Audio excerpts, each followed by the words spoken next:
Father Dan Reehil, welcome to the show. Thank you, Shawn. Good to be here. It's a pleasure to have you. Thank you. It's been, as I said in the EDC, we've been really looking forward to this for a long time, and so I'm really excited to get started here. Thank you. Me too. But so what I'd like to do, I got you for about 3 hours, and I'd like to do life story, get into the exorcism stuff, and then I have some personal questions. I grew up Catholic, kind of ventured away from not only the Catholic Church but Christianity as a whole for quite a while, and then recently, I guess a little over a year ago, I had a very profound experience in Sedona, Arizona, of all places, and where I felt like the devil was trying to get me to surrender.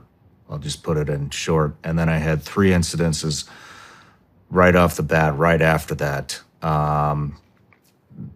where I felt like, I shouldn't say I felt, I know God was speaking to me. Okay. And I don't want to go too in depth because we are restricted on time, but I would love to send that episode to you and possibly have a conversation about that later.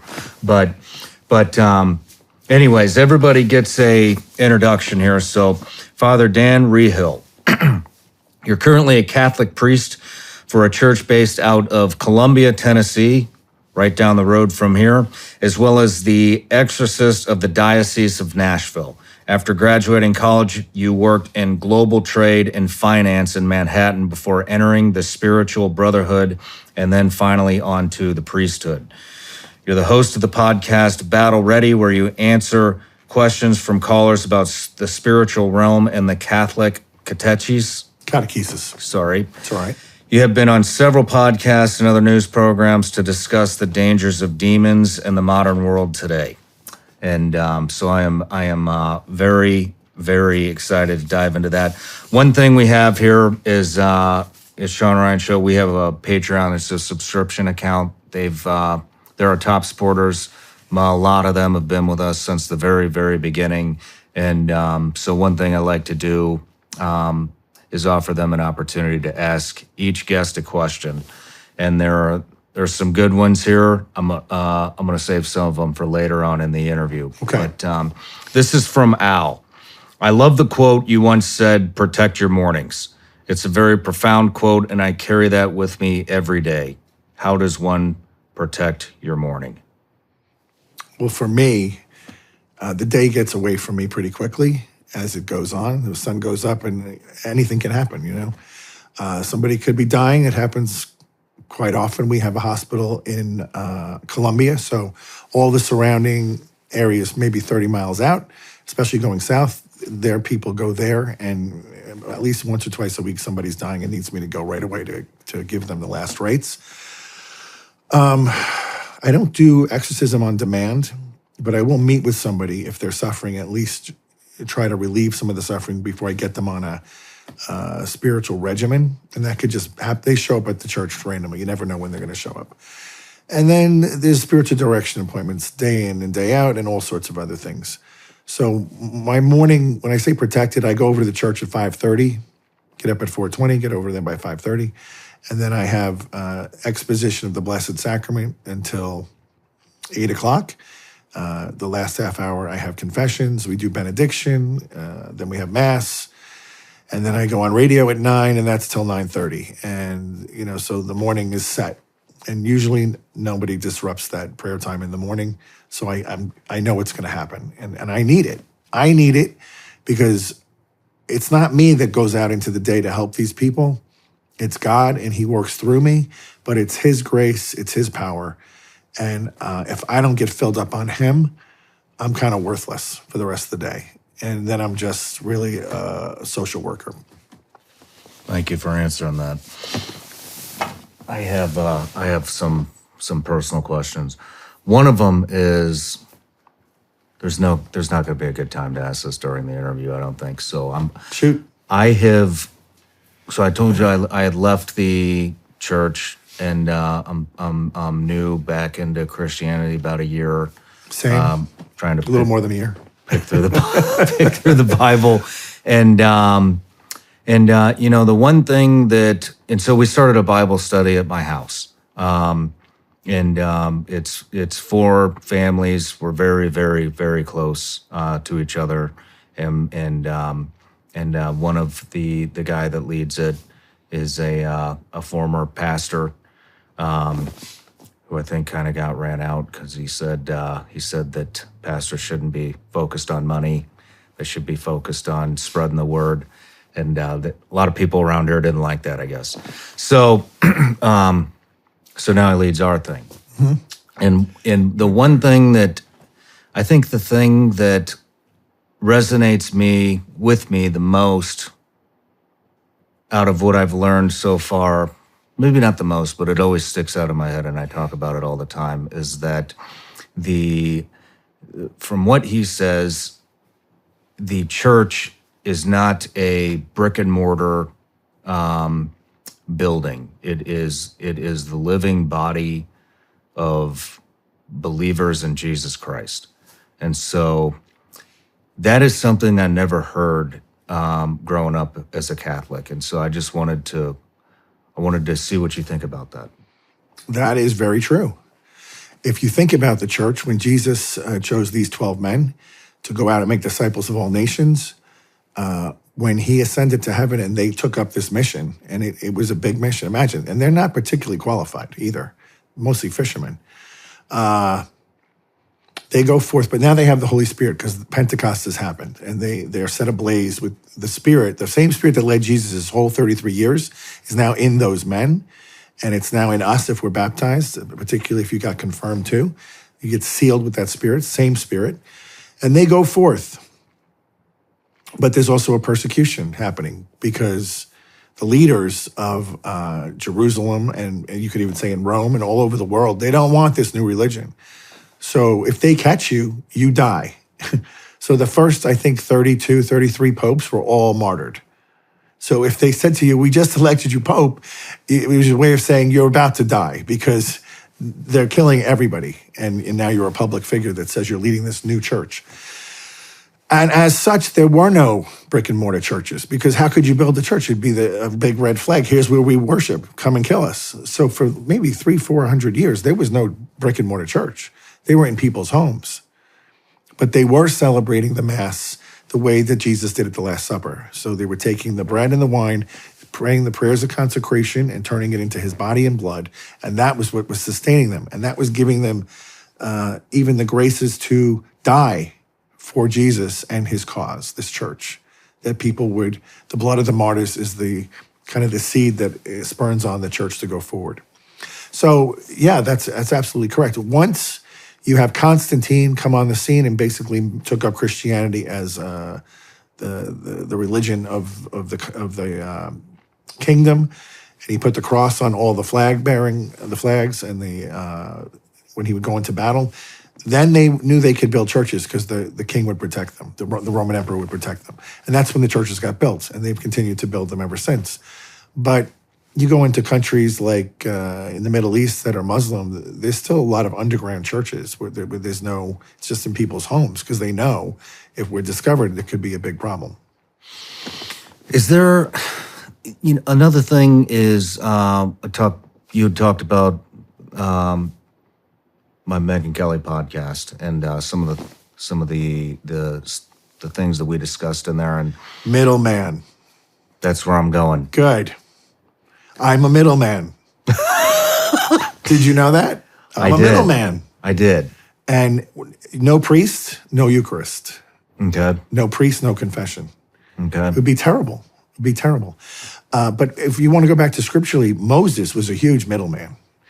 I mean, he was constantly interceding for those people, and it was only by Moses' prayers that God was always relent and, take them back into his custody, his shelter of his protection. But does God need a middleman? Of course not. He can do anything. But what we've come to know and learn, particularly through his son, is that he's a family guy. Mm-hmm. The very Trinity is its own family. And he was perfect before he created anything. And he was completely content, didn't need to do anything. But because he has this overwhelming, magnificent, overflowing love, he wanted to create children. And he wanted to build a stage for them. That's the universe. And he put everything under the domain of man. Everything was all under Adam and Eve. But Adam and Eve were made for God. That was his special creation. This is the reason Lucifer rebelled, because he heard of this plan. And he was so disgusted that a person of the Trinity would take on human flesh, which was considered much lower than the angels, humans, because pure spirit is a lot higher perfection in form than the material creation of a body. That's why they rebelled, yet Jesus went forth with this plan anyway, and he does take on human flesh. And when he ascended to the throne of God in heaven, now there's a person with a human body sitting on the throne of God. And that's how much he loves us as people. Did you ever think about that? Like, it's Not like us. There's one of us sitting on the throne now. Like, he left as pure spirit. The word became flesh and dwelt among us. He ascended back with a body, which will forever be his body. That's how much he loves us. And so when I hear people, I don't know why Jesus is so hated. I don't know why he's so misunderstood. I've prayed about this and pondered this for months and months and months, because he never did anything wrong. Like, why is there so much hatred of this man? And I think it boils down to two categories. I think there's ignorance or apathy. And, and I've asked people at conferences that I go and do missions, and I would say, do you know what the difference between ignorance and apathy? And, frequently there's always somebody who goes, I don't know and I don't care. And I'm like, exactly, that's the difference. Ignorance is I don't know, and apathy is I don't care. And I think those two categories are growing more and more as the world is barreling towards this precipice of hell. More and more people say, I'm a nun. I don't participate in religion, NONE, not the sisters. And they think that protects them. Like, I'm good. I'm not getting involved with this. But Jesus told us, if you're not with me, you're against me. So, do you think that maybe Jesus is so hated because elites are threatened by a higher power? definitely, it's one of the reasons. I mean, I think if you look at the global religions, of course, and I'm not saying Muslims hate Jesus, but what they do is they deny who he is. Mm-hmm. They say he's a great prophet. Well, he said he was the son of God. So he's either a liar or he's God. He can't be a great prophet because a great prophet doesn't lie. But they haven't really thought it through. The Jews are still waiting for the return of the Messiah, so they're also in a different kind of camp. Like, well, that's not our guy. But what if you miss the boat? I mean, the temple's gone. It's over. What are you waiting for? Like, if you really thought about it, you'd have to say, maybe we did miss this. I don't know. When you talk about we were just talking about Adam and Eve and Lucifer, and so before Adam and Eve, where did the angels come from? So we believe, as Catholics, that before the created matter of the universe, the stuff that we can touch, he created all the angels in one single moment. And Aquinas writes a lot about this. But he had to give them a way to test their allegiance. And so this plan of God with man was kind of in some way leaked or shown. And that's when they said, we will not serve this cause. A third of them, we think. We don't know. It's not a science. And there's no scriptural definition of how many, but we know Lucifer fell for sure. That's written in the Bible. And he took there's a Revelation says he took a third of the stars with him. And these luminaries we assume to be the angels. Incredibly intelligent, incredibly powerful beings, but they don't have bodies. Pure spirit, just like God. Then he creates all of us. And we're kind of a hybrid because we're not pure matter, but we're not pure spirit. We are both matter and spirit. So we're unique in that way, in the way nothing else in creation is like us. And as I mentioned, he kind of, if you think about all God did for us, he made us out of his love for us. So just for that reason alone, we kind of owe him something. I mean, he made me. If you go and you create a vase, you make this vase and put it on a shelf. Like if the vase had a personality, it would have to say, thank you for making me. But, it's a vase. It doesn't know what to do. It has no mind. But we know that we were made by something. So just for that purpose alone, we owe him a debt. And then because of the sin of man, and we all sin, Jesus came to redeem us and died a horrible death. And for 33 years kind of showed us how to be a good person, how to be a good human being.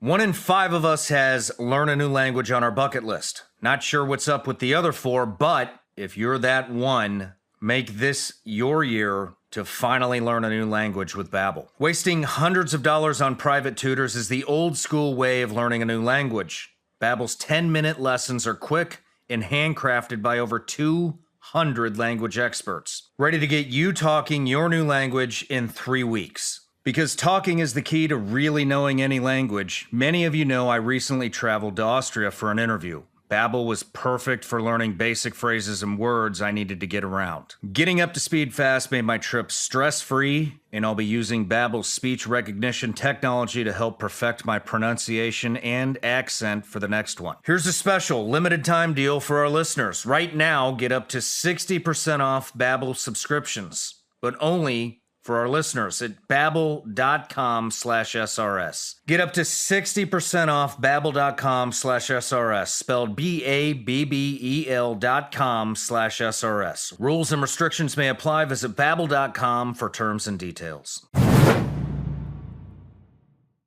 When I started podcasting, I had no idea how to run an online business or where to get started.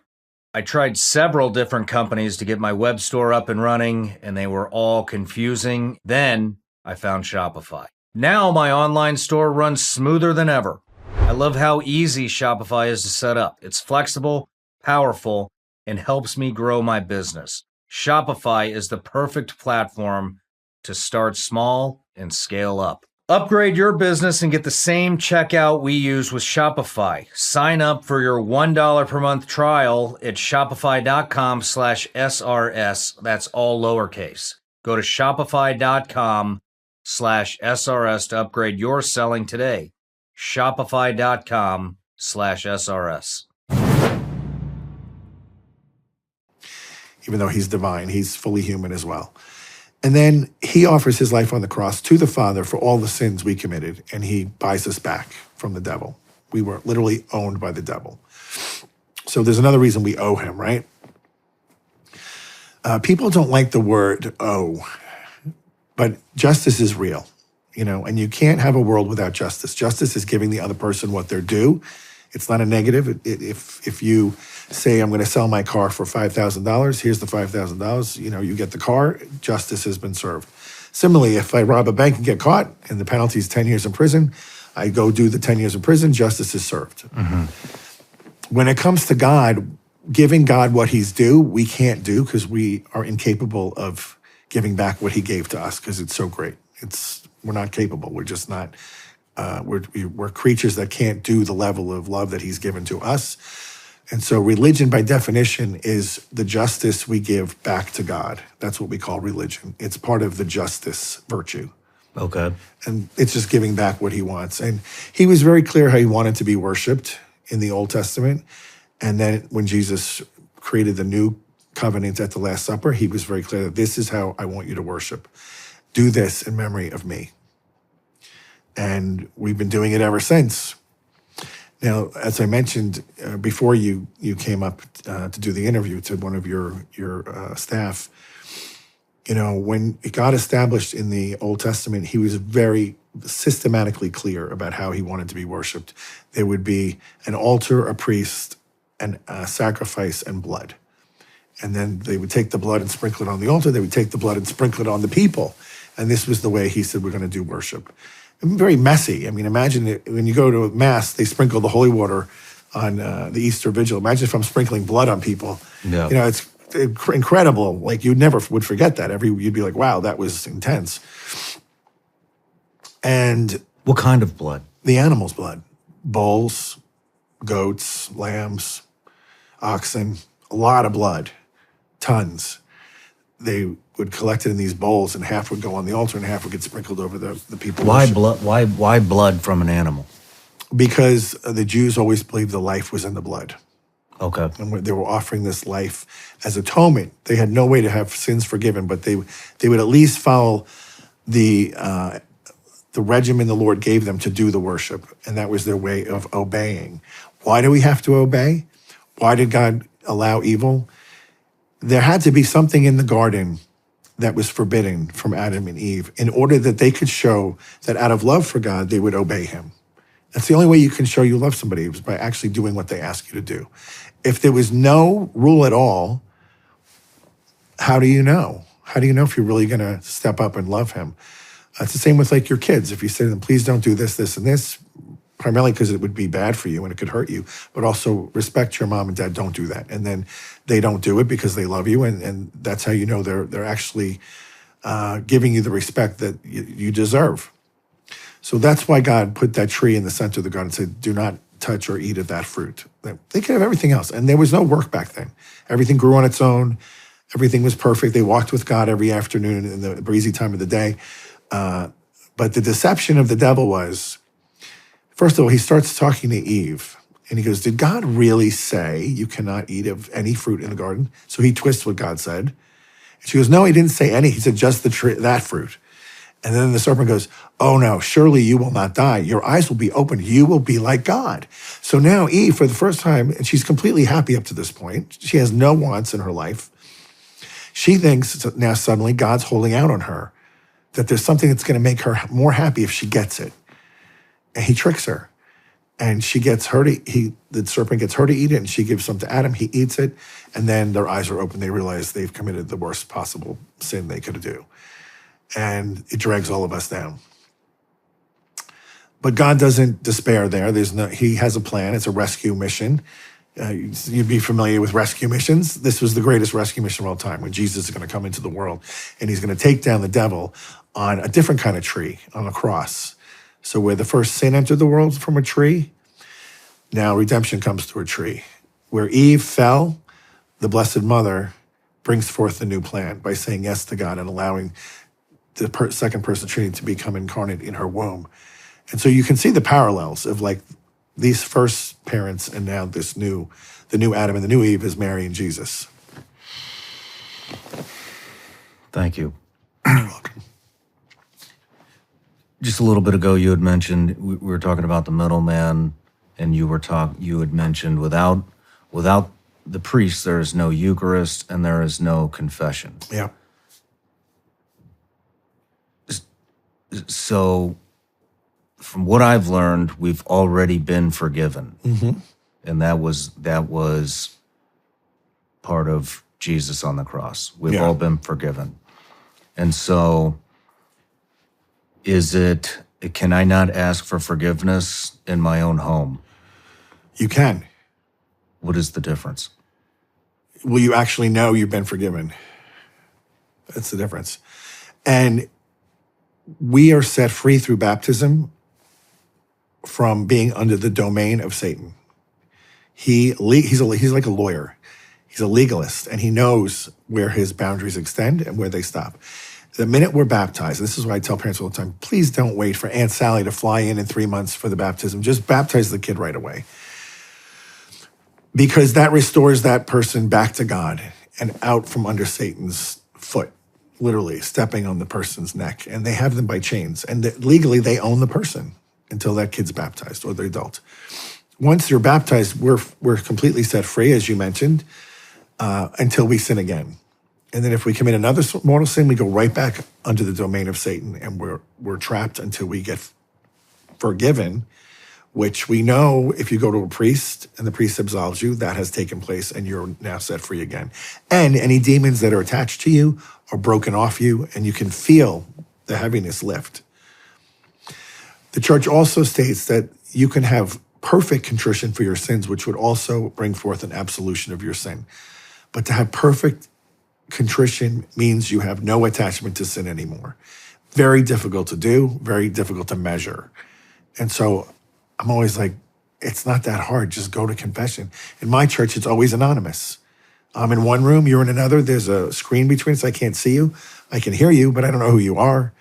So it really is more like God's doing it through his priest. The other reason that the church says we need to do this is because when we sin, it's not just against God, it's against humanity, as witnessed by Adam and Eve, who dragged us all into this with them. So through the priest, we're actually getting absolved by God, but also there's coming an absolution of sorts, you could say, or a forgiveness that's also coming from humanity in the person of the priest. Okay. You know, in the first centuries, after the churches started being built, confessions were public.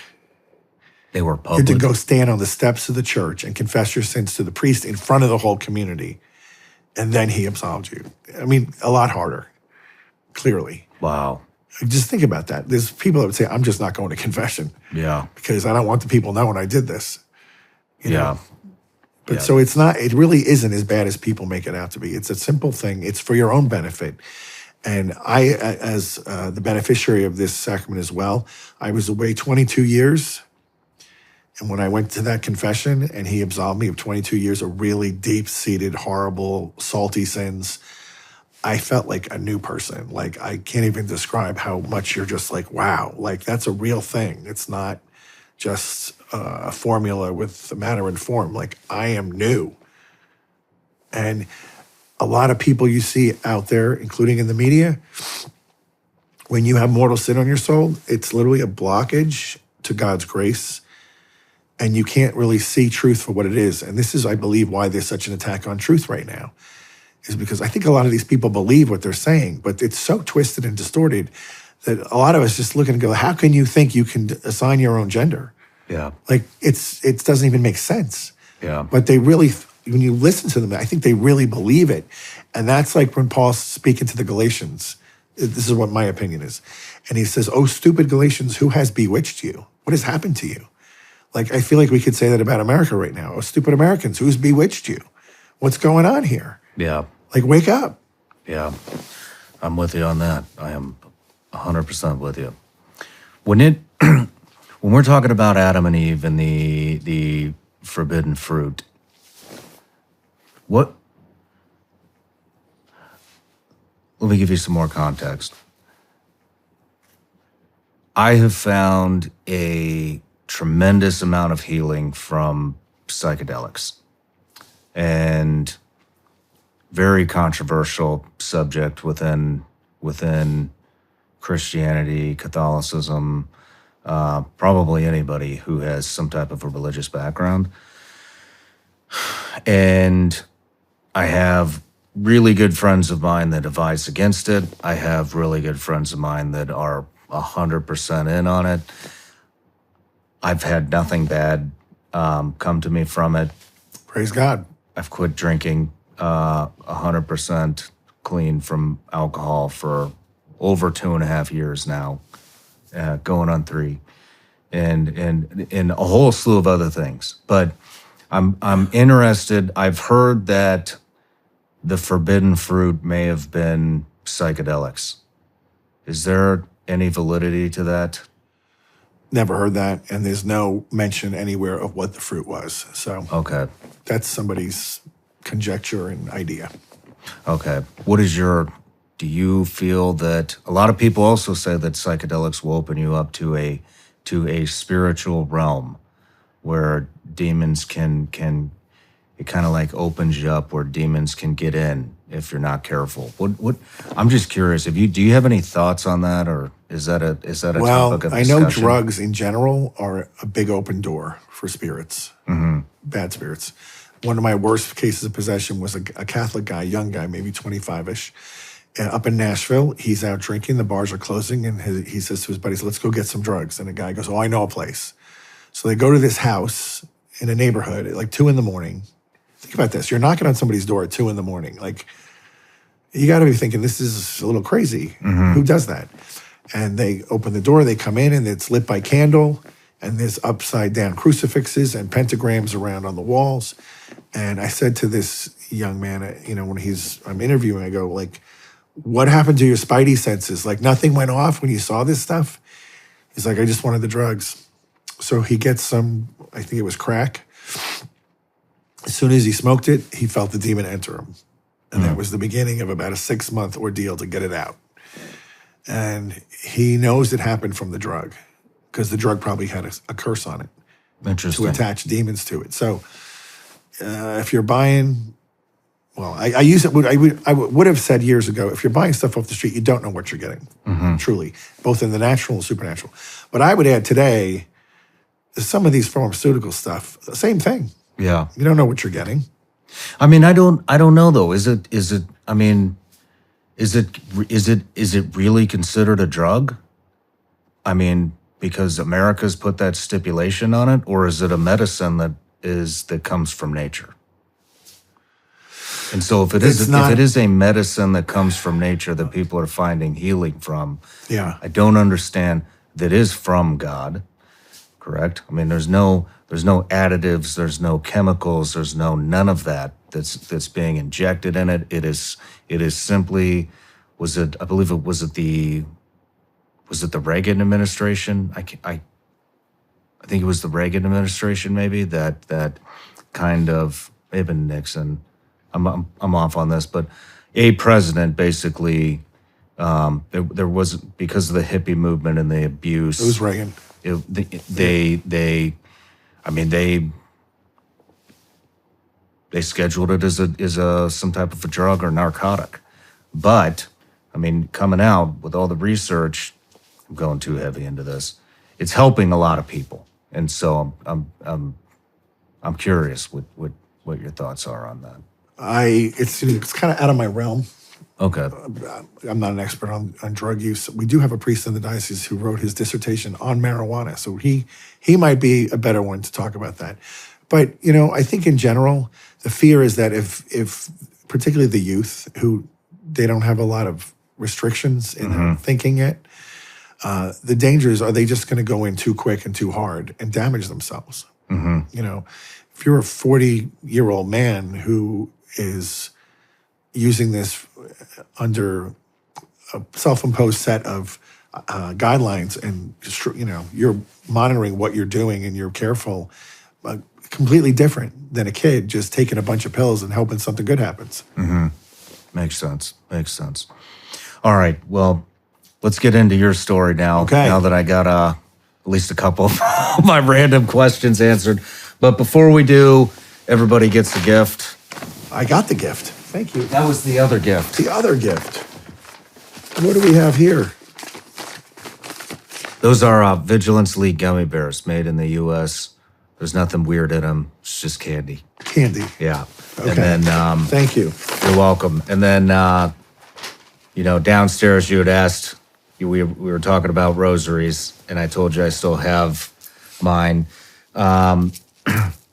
So I have a really good friend. His name's Dom Razzo, and he's a former SEAL, SEAL Team 6 guy, and has been a good friend to me and a spiritual mentor of mine, and a very devout Catholic. And so I bring this with me everywhere I go. Good. To protect me. And Good. And every time, and then I give them away, and then I have to call Dom and tell him send me another one. But this is a Warrior's Rosary. Okay. And I would love for you to have Thank you. Thank you, buddy. You're welcome. Now, I gave you a rosary today. You did. So you have one back. Like mine, the one I gave you is from this place called Medjugorje in Bosnia-Herzegovina. And that rosary was in the room during the apparition of Our Lady to one of the visionaries. And at the end of the apparition, she blessed all of the sacramentals in the room. So the rosary that I gave for you and your wife have both been blessed, not just by me with the priestly blessing, but by the Mother of God herself. Bless those rosaries. Don't give those away. I won't. Thank you very much. I'll carry that with me everywhere. Good. Thank you. All right, Father. So let's get to your life story. Where did you grow up? Long Island, New York, Williston Park. It's about 18 miles east of Manhattan. Brothers, sisters? I'm the oldest of 4. Then 2 years after me is my sister, and then 2 years after her is my middle brother, Jimmy, and then my little brother, Brian. almost 10 years after me. Did you grow up in a devout Catholic family? Yes, there really was no devout Catholic in 1965 because Vatican II did such a number on removing the awe and the splendor of God from the Mass, sort of.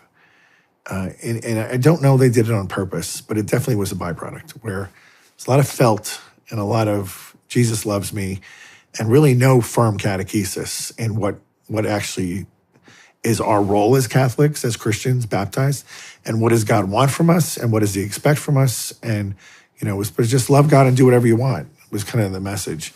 So, but my parents were good Catholics. We went to Mass every Sunday. They prayed the Rosary. They were. I remember the first time I recognized my dad kneeling at Mass. Like, it's a powerful image to see your father kneeling when he was a New York City fire chief, a big tough guy. So, to see him kneel made an impression on me. Has the church come back around? In many ways, yes. Okay. Pope Benedict opened the door to allow the sacrifice of the Mass that took place up to Vatican II, which is the extraordinary form they call it now, which is in Latin, where the priest says this back to the people. But it brings forth a greater reverence in the Mass for a number of reasons, but we don't need to go into that. But also, a lot of the priests who were leaning towards the more liberal side of the spectrum and who were lobbying for women priests, who were lobbying for married priests, who were lobbying for all these things, gay marriage, they're pretty much run their cycle and they're about over. And the new priests, the young guys, are going back to the traditional principles of the faith. And it's the orthodoxy that never left, but it was really put under the carpet and hidden away for about 40, 50 years. Interesting. So was that taught and now it's expiring, or is it just how things The liberal principles? Yes. The church is definitive on its teaching, and it always has been. There can only be men priests because they follow what Jesus did. He chose 12 men. There were priestesses in other pagan religions at that time, so it wasn't off the table. He could have done that. His mother is the holiest person that was ever created, who's not divine. She would have been the best priest if you were going to allow anybody, because she's perfect. I mean, she had no sin in her. But he chose, no, these will be these 12. So that's never going to change. Can priests be married? They sure can. We know Peter had a wife. He had a mother-in-law, so he had to have a wife. And we've had married priests for, probably 4 or 5 centuries in the church. But after a while, it became an issue for raising families. How do you raise a family if you're just going to keep picking up people and moving them, and they don't own the land? The church owns the land, and how do we distribute the property? And all, it became a big headache. And for many other reasons, the church just said, we want the priest to be focused on his flock specifically, and that's why we're going to impose on him this promise of celibacy. Is there any friction within the church on that, especially in the priesthood? I don't see it. I mean, so in the church, there's the God-imposed rules or laws, and then there's man-imposed, okay? The man-imposed ones can be changed, and that's not a problem. The ones that God set forth, we are untouchable. We can't change those things. It was through the popes where they decided to embrace celibacy rather than marriage. So that can be changed back with no problem. Pope has the authority to do that. And in fact, when we have other priests coming in from other religions, there's a guy named Dwight Longnecker. Father Longnecker was, I think, Episcopalian, and he had a family, but he realized, I want to be part of the Catholic faith. I think this is where the truth resides the most.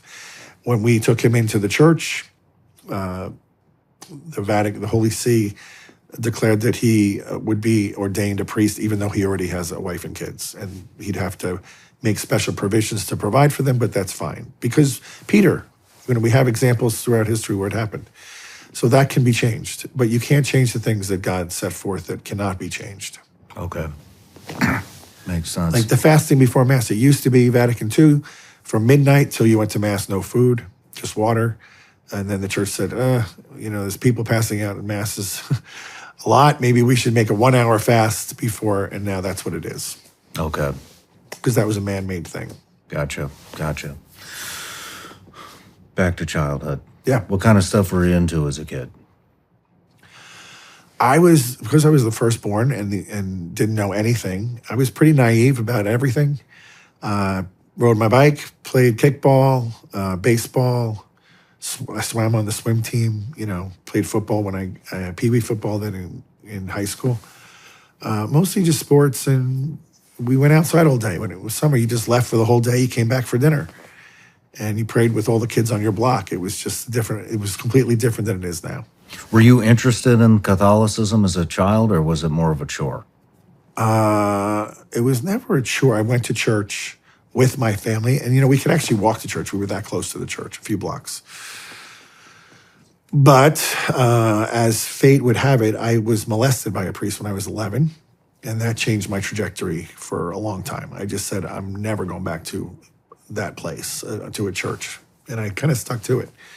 And I kept it hidden until I was in college, and then I told my parents what had happened, and then it started to make sense because I changed dramatically, as you can imagine your personality would when it's soul-crushing to be sexually abused by anybody, but when it's a representative of God's church, it just spins way out of control. The devil comes right in and starts telling you God hates you, he never cared about you, your parents hate you. It was every possible lie, and you don't know what to believe.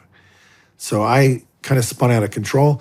I'm pretty headstrong and have a strong will, and I just decided no one's going to hurt me like that again.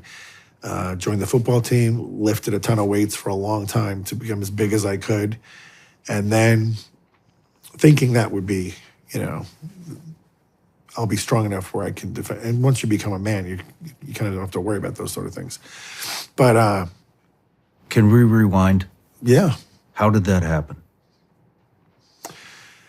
This priest claimed he was, kind of doing spiritual retreats for middle school guys. And with 3 of us, he took on a retreat overnight. We get there, he's got beer. And, we weren't even into beer. It's like we're at an age where it's like, what are you doing? And that night he sexually assaulted me. But obviously I woke up to him on top of me, and, it was not pleasant. And you held that in all the way until college? Yeah. Yeah. So. Did you have to continue to go to that same church? No, I didn't go. I never went. I stopped. And I would just tell my parents, I'm walking to church, I'm going to this Mass, bye. And then I would go hang out at the parking lot or the playground. And I did this, I went to Catholic education my whole life, grammar school, high school, college was even Catholic, but I did not go to church. I didn't participate in any of the sacraments.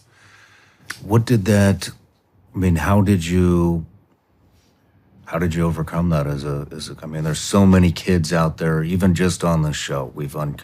I would say 50% of the guests or more have been through some type of sexual trauma as a child. And so for all the kids that are listening or who are going to go through that, who are going through it, who have been through it, how did you get over that? I'm not the best example because what I did is not the right way to go. I just shut down God and his church. I kind of went my own way. I rebelled. I became a really bad kid. My parents didn't know what was going on, but they knew something is wrong. But back then, nobody even dreamed this was a possibility. We're talking the 70s. So they just kept grounding me because I was always out partying and drinking and having fun with the crazy kids. And, college was my ticket out of there, where I just get away from this whole thing. But that's where I finally went into it and realized this has to be dealt with. You can't just go through life like this. And I kind of just looked at it objectively, like I guess bad things happen to people who don't deserve them. It happens all the time. I guess I'm a victim of that, but I'm not going to let that, be the guiding force in my life. Like, it's an event, but it doesn't have to be the force that's going to shape and mold you. So, like, live your life already. But I was living my life without God, and that's the first mistake. Don't throw God out when something bad happens. It's not his fault. You can't blame God for his cheap labor. So I would say if you're a kid and something bad has happened to you, tell your parents, regardless of how embarrassing it was or how shameful it was or whatever. They got to get involved, because the only way you're going to get quick help is when they know something has happened. Now, if your parent is the part of the problem, if they're abusing you, then you have to get help from somebody else. Go to a teacher. How do you feel that the Catholic Church deals with this? I mean, it has been a reoccurring problem within the church. Again, I'm not probably the most informed, but probably more than the lay people. I think a lot of good provisions have been put into place to stop this. But my own case, I was one of 17 from the same priest. One of 17. So that could have been prevented long ago, before I was even, on the horizon there. The bishops kept moving him, and that's what happens, So I blame the bishops. They could have prevented this.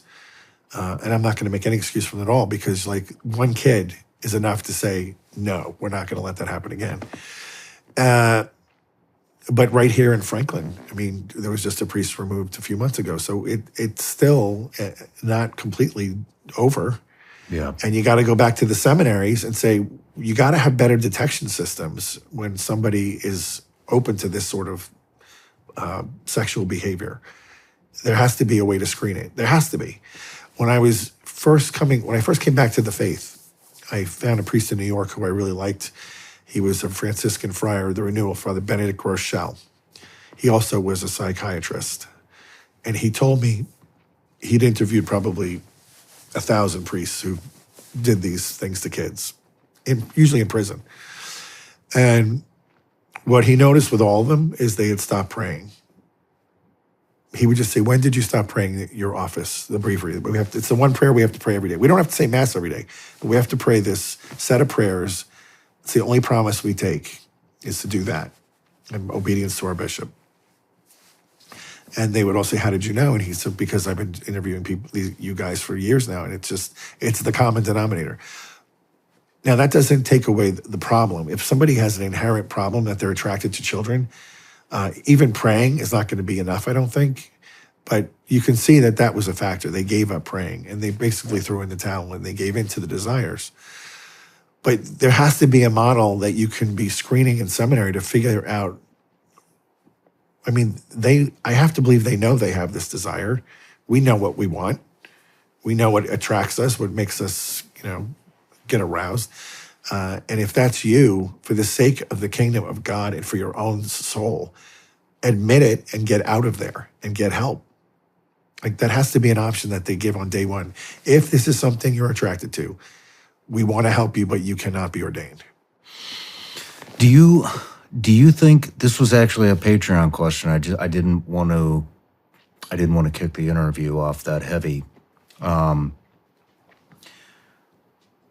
do you think that if they were allowed to marry, do you think that do you think this would solve a greater portion of the problem? No. No. They're not interested with sex with women. Clearly. I mean, that's not what they're looking for. Yeah. And no one's going to put themselves into a marriage. And look at the poor woman in a marriage that's a ruse, that's just a shield. The woman's going to know pretty quickly, he's not interested in me. He never wants to sleep with me. So, like, what is he looking for then? That's what they were looking for. Wow. Well, thank you for sharing that. Sure. I'm sorry that happened. It's kind of an interesting path, because when I finally did get the full healing from this thing, and that came when I got into religious life, and the Lord uses me to bring healing to others. When I first heard God calling me to be a priest, my first reaction was, why would you ask me to do that? Where were you when you heard this? Well, the first time somebody said, I think you're a vocation to be a priest, I was in Medjugorje. I'd just done my 22-year confession with a priest. And he absolved me, and I felt amazing. And then he says, I think you have a vocation to be a priest. And I was like, what? Did you not just listen to that confession? Clearly, I'm not called to be a priest. You know, it was the wild days of Wall Street.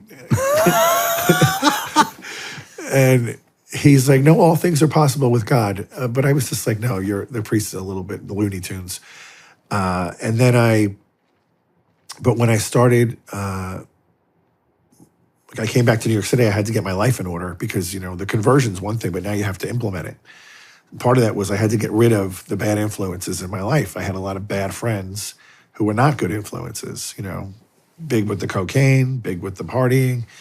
I had to go. And I joined the Wall Street Young Catholics Association to make new friends with guys that were trying to live virtuous lives. Big 180, just by putting the right people around you. It just, They lift you up. So hold on. So how crazy did it get on Wall Street with you? The life is crazy. I'm just going to leave it at that because I don't want to scandalize the faithful. But, you're living in the biggest city in the world with everything available and you're making a ton of money, you can fill in the blanks. And then I started working for a public relations firm where I was working with both New York corporations, big ones, Citicorp, Chase, Pfizer, but also the celebrity route. So Jennifer Lopez was a client, Tommy Hilfiger, Rolling Stone magazine's photographer Mark Seliger, and he was introducing me to people like Brad Pitt and Jerry Seinfeld at his parties. And there's just, there's no end to the craziness that goes on in a lot of these circles, okay? I'm not saying any of these people were doing that, but the lifestyle is there if you want it. So, yeah, I had to make big decisions on reading all that stuff out and just working towards a virtuous life, which would bring forth the peace that I was really looking for. It's just peace, a peace where I just felt good about my life and I wasn't always anxious or angry or just full of all these negative emotions. So here I am, the Lord, when he asked me, he said, listen, I'm going to use you to bring healing and reparation to people who've been hurt. I was like, oh, well, that's all right. That's kind of an interesting twist. Now, today, looking back, I could say, well, that should be every priest. It shouldn't just be a special case, because you got abused. But he was going into that deeper for the abuse victims too. And I would find myself in the most ridiculous positions. I speaking at a prison to, 500 murderers and rapists who, by the way, probably 80% of them were sexually abused as kids, and they went into drugs, and then they went into getting the money for those drugs and got involved in all sorts of bad things, where I'm preaching to them my story and telling them that God has a plan for their life too. And I'm watching these big, huge skinhead murderers, and there's just tears coming down because they've never heard this. No one's ever told them that, one, God loves them, that two, he has a plan to rescue them and get them free again, and that he's never stopped loving them. Like, they've never heard this. Like, whoa, okay. So this is going on for quite a bit of time. I'm now older. I'm sitting in the chapel one day praying, and the Lord says to me, can I ask you a question? And I'm like, okay, but you've never asked me if you want to ask me a question before. What is this about? And if you want to ask a question, you just ask it. He goes, I want you to remember this. I don't want you to ever forget it. So if I could take you back to being 10 years old before you were abused and let you live your life going forward that way, knowing what you know now and knowing that I've healed you completely and knowing how much I've used you already to help people, you're not even ordained, would you change your life? And I had to think about it. And I was like, no, I'm good. Because I don't have any of the baggage. I don't have any of the pain. But I'm seeing how you're using me to help other people. And if this is just the tip of the iceberg, then let's go forward. But it was such an amazing moment where you realize he really can bring goodness out of anything if you let him. If you're willing to be healed and do the work and go forward. Is this a when God asked you that question, how did it? I mean, how did it? Was it in your head? Was it? Yeah, I can hear his voice in my mind. He spoke to me once outside my head, but that only happened once in my life. What was that like? So I got back to New York City after this conversion, and this priest became my spiritual director. And he said, I want you to start praying every day if the Lord wants you to do something different with your life.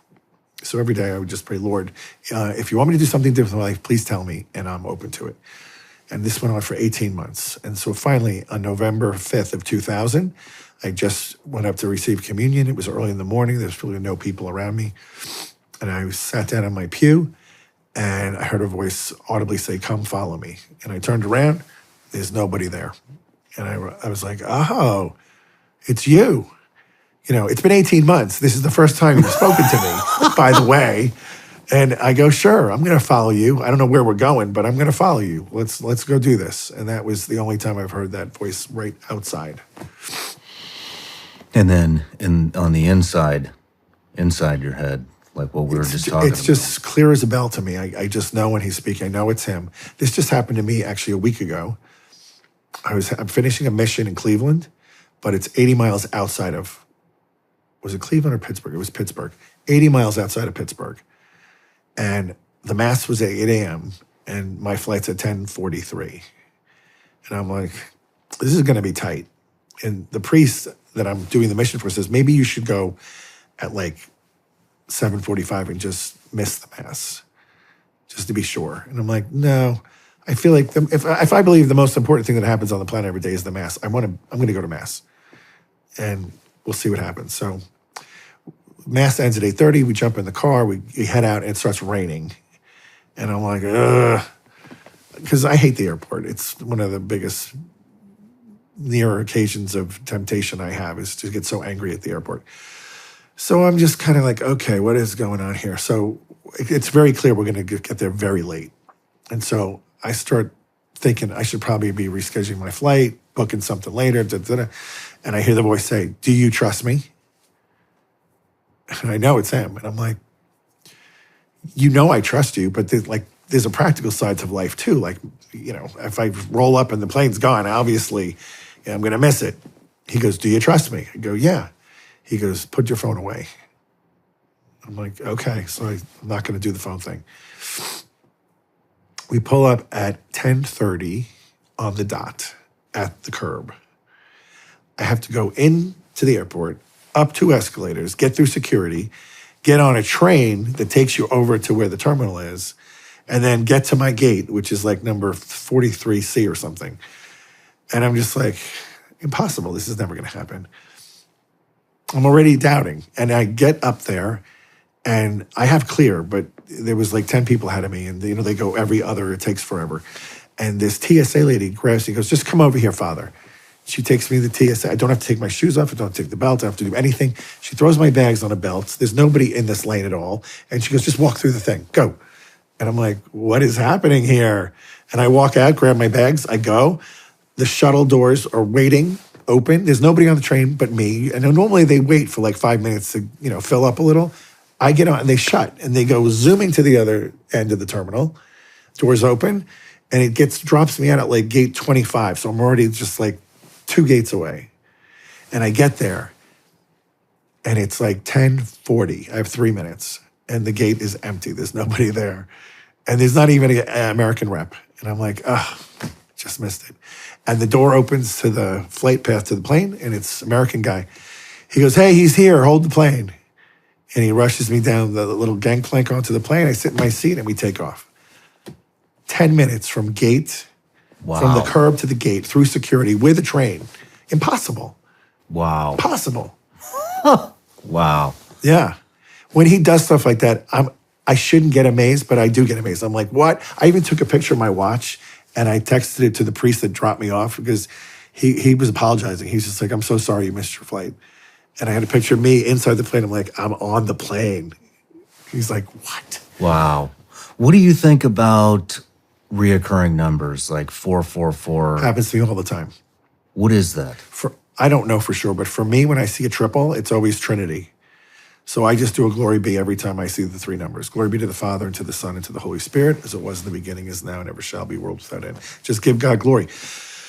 So I would get to the point where, like, at like 5:55, I'm like, okay, I'm off the hook now for like 12 hours because there's no 666 on our clocks, clearly. So, and then I'd start seeing it on the microwave, where I'd look over at the microwave's going, and I look over, it's like 0222 as it's counting down. I'm like, so this is going to happen. This is going to happen all through the day, I guess. License plates, I'm looking, I see it all the time. And for me, it's just give God glory. Be aware of his presence. I want to introduce you to a company called Bunker. Bunker is an app developed by American patriots with over 30 years in information security. Bunker is designed to help protect you and your family from cyber threats, including criminals, big tech, and government surveillance. With Bunker, you get secure messaging, free from surveillance. Bunker connects you with only trusted contacts who can reach you. You also get secure file storage by storing crucial documents like mortgages or family photos securely, with the option to scan physical documents directly into the app. And you also have a password manager to help manage your login credentials safely. Bunker's tools help prevent identity theft, financial loss, and more. It even works without Wi-Fi or cellular service. Bunker believes that everyone should be able to communicate in private and have access to bank-level security in their daily lives. For that reason, they are even offering family and friends you invite to sign up for free for a limited time. Download Bunker now from the App Store, Play Store, or visit their website, bunker.life. That's Bunker, BUNKR.life. Use offer code SRS for 25% off, making it less than $1 a month. Download Bunker today. Folks, there's a great deal right now to help motivate you to take action and improve your sleep.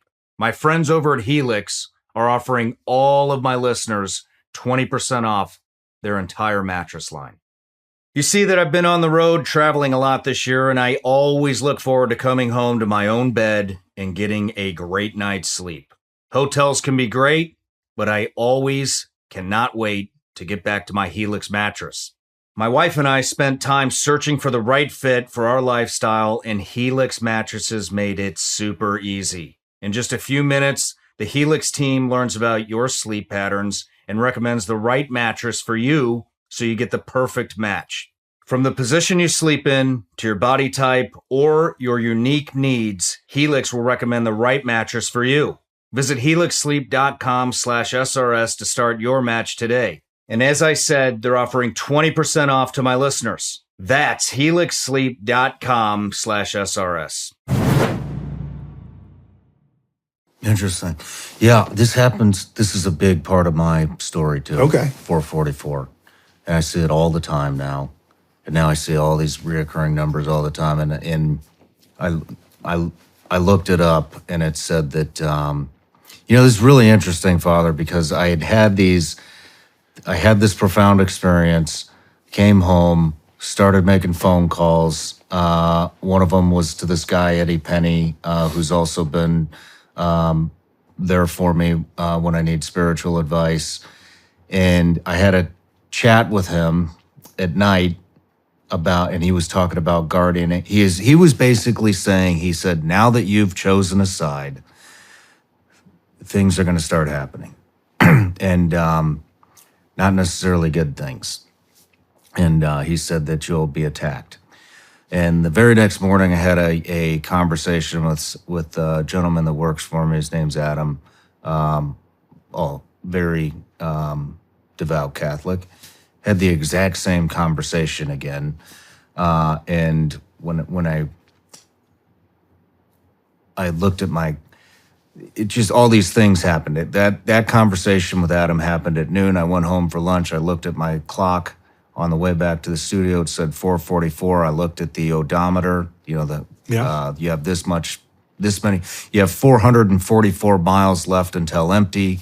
And this happened 4 hours and 44 minutes after my conversation with Adam. And so I was like, what's going on? got here to the studio, Googled it. It said, "We want you to know that your guardian angels." 444 means somebody wants you to know your guardian angels are watching over you at this specific time. And those two conversations prior to that were about guardian angels, and I was like, whoa. Well, all pistons should be firing because today is the feast of the guardian angels. Say again? Today, October 2nd, in the church is the feast day of the guardian angels. It's the day the church honors the guardian angels, October 2nd. Wow. Yeah. Wow. That's, Well, I the did not chances know are 1 that. out of 365. Wow. Wow. Man, that's, I know there are no coincidences. No. So I don't know if you ever heard this, but like Tim Tebow, remember when he was playing in college, he put the 316 under his eyes for John 3:16. And of course, the NCAA said you can't do that. No religious monikers on your person. And he was, okay, I'll be obedient to the league. And then 3 years later to the day, he was playing, I think, a playoff game for Denver. Was he with Denver? I don't know. I don't remember. But anyway, his publicist comes up to him at the end of the game. And it's on, he has a video of it. It's amazing. He's like, do you know what today is? He's like, whatever the date is. He's like, no, but it's more than that. This is the 3-year anniversary of when you put John 3:16 on your eyes. And let me just tell you what happened. And there were like a dozen stats on that game. Every one of them was 3:16. Wow. Like he had 31.6 yards in passing. He had, it was all over the game, everywhere, rushing. And like this is involving two major teams that you can't orchestrate this. Yeah. And that's how God just gives you a wink, like, I'm in control here. I know what's going on. And I'm thankful you did that for me. And that day, it was the most Googled thing for the week was John 3:16 on the 3-year anniversary. Wow. Yeah. Man, I always feel like that's a sign that God's just saying, hey, I've got you. Yeah. Don't worry. Like it's I'm like here. He's playing chess with like a 1-year-old and he's 400 moves ahead. It's insane. You can't even like map it out and how he does it. I love it when it happens. Me too. I love it when it happens. But it sounds like you had some, how do I say this? Some very unique, kind of scary events happen in New York. Well, There were also signs. so I had this spiritual director at Our Lady of Victory Church. It's on Chase Plaza, of all names. And when he was directing me, he said, first he said, you're going to need a director. And I go, why? He goes, I can just tell. You're going to need a director. I go, is that you? He's like, yeah, I'll do it. So just come back next Friday. We'll start this. He's the one who got me started asking the Lord if I want to do something different with my life. And he said, I just want to make you aware because you came out of such of a dark place where you really were like one foot in hell, another on a banana peel. And the devil's probably very angry that you got snatched back out of his clutches. So just be aware. He's going to be coming for you. And when you hear that said, you're just kind of like, what are you talking about? Like, because I don't know. So one day, I'm kind of getting tired of my job, even though it was a good job, the public relations job. And it was getting more and more difficult. Hillary Clinton was running for senator, and she wanted us to handle part of that campaign. And I was like, at this point, I'm just like, I don't really know if I want to represent these people anymore that we have as clients, just for my own personal reasons. And so one of the problems with entertaining these kind of people is it's a big party life, right? So you go out for dinner and it goes forever and there's drinking and drinking and drinking. And I just was getting worn down. And I said to the priest, I said, it's like having a foot in both worlds. I can't do it anymore. I feel like I got to get out of this. And he says, well, just stop the drinking. Just stop the drinking for a month. When you go to the restaurant, go ahead of time and tell the waitress, when I order this, just make it, if it's going to be Jack and Coke, just do Coke for my order and don't tell anybody. And I go, okay, I can do that. And I walk out of the church, and standing at the front of the door, like 3 feet back from the door of the church, is this very, very, very handsome guy in this amazing, like you could tell it was like a custom-made suit and everything. He looked like he walked off a magazine. But he's just standing there. That's kind of unusual because New York is like always people are moving. There's nobody standing around alone staring at the church doors. So I made a note of him, walk past him, and I start going towards my office. And he comes up next to me and grabs me by the arm, which, again, nobody does that because you'll get punched in the face. You don't grab people. And I'm like, what are you doing? Get away from me. And he goes, let's get a drink. It's like 10:30, 11 in the morning. And I'm like, what? I go, get away from me. And I switched directions and then headed home because home was only like 2 blocks away. I get to my building. I go through the doors. I look back and he's just laughing at me, just like mocking me. And he leaves. And then I run back to the church and I get the hold of the Monsignor and I go, let me tell you what just happened. And he goes, well, I told you, he's not happy with you and he's going to make a play for you. Just be on guard. And I'm like, okay, well, you didn't tell me it was going to be like creepy stuff like this. Like, well, that was weird. He heard our conversation, even though he wasn't in the church. He's like, yeah, he has a lot of power, but like God's power is bigger. Don't worry. All right, so that ended. Now I am a seminarian. And I was on break, and my old boss and myself decided to go down to Miami and visit one of our friends who used to be at Citibank with me on Wall Street and is now working the Latin American market for, I think, private banking or something. And she sets the whole day up. We're going to have kind of a brunch at this place called Nikki Beach, which is, again, one of these very exclusive bottle service, fancy places. We go, we sit down, we order, and the 2 ladies are looking over my shoulder and they're noticing this guy. They're like, oh my gosh, this guy's so handsome. Look at him. He's amazing. And I'm not really paying attention until he starts walking over to our table. And then one of them says, oh my gosh, he's coming over here. And I turn around and look, and it's him, same guy.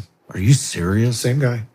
Now he's in a bathing suit, even better looking than in a suit. And I'm like, only the devil would have the perfect body, right? And he goes to me, what are you doing here? I thought you were going to be a priest. This is my territory. And the girls, literally the hair goes up on their back and they're freaked out, back of their neck.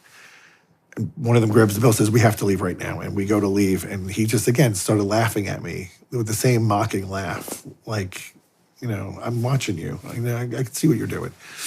Probably shouldn't have been there. But lesson learned. Now when I encounter him, he's inside people. He doesn't take a physical form like those 2 other times. What went through your head that second time as soon as you realized I knew I shouldn't have been there.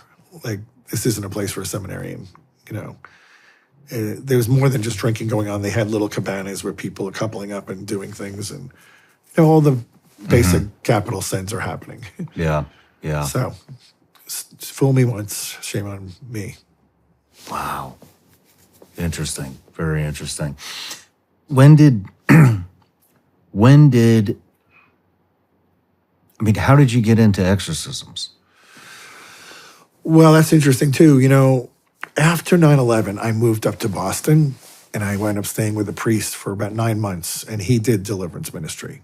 In fact, the very first weekend I arrived, and I didn't know him that well, but I'm out of luck. I have no job now, and now I have no place to live because I was so close. They closed everything under Canal Street, so there was no power, there was no gas, there was no electricity. And so basically everyone was told, go find a place to live for at least 6 months because this isn't going to be up and running anytime soon. So this priest invited me up to Boston. I said, I'll go. I go up there, and he was amazing. But he had this ministry. So my first weekend there, he has this woman in his chapel in the rectory who's slithering across the floor like a snake and foaming at the mouth, and her eyes are rolled back in her head. And he's doing all these prayers. And then he looks at his watch and he says, okay, I'm going to go celebrate Mass. I'll be back in an hour. Just stay with her. And I'm like, what? This is my first introduction to this life.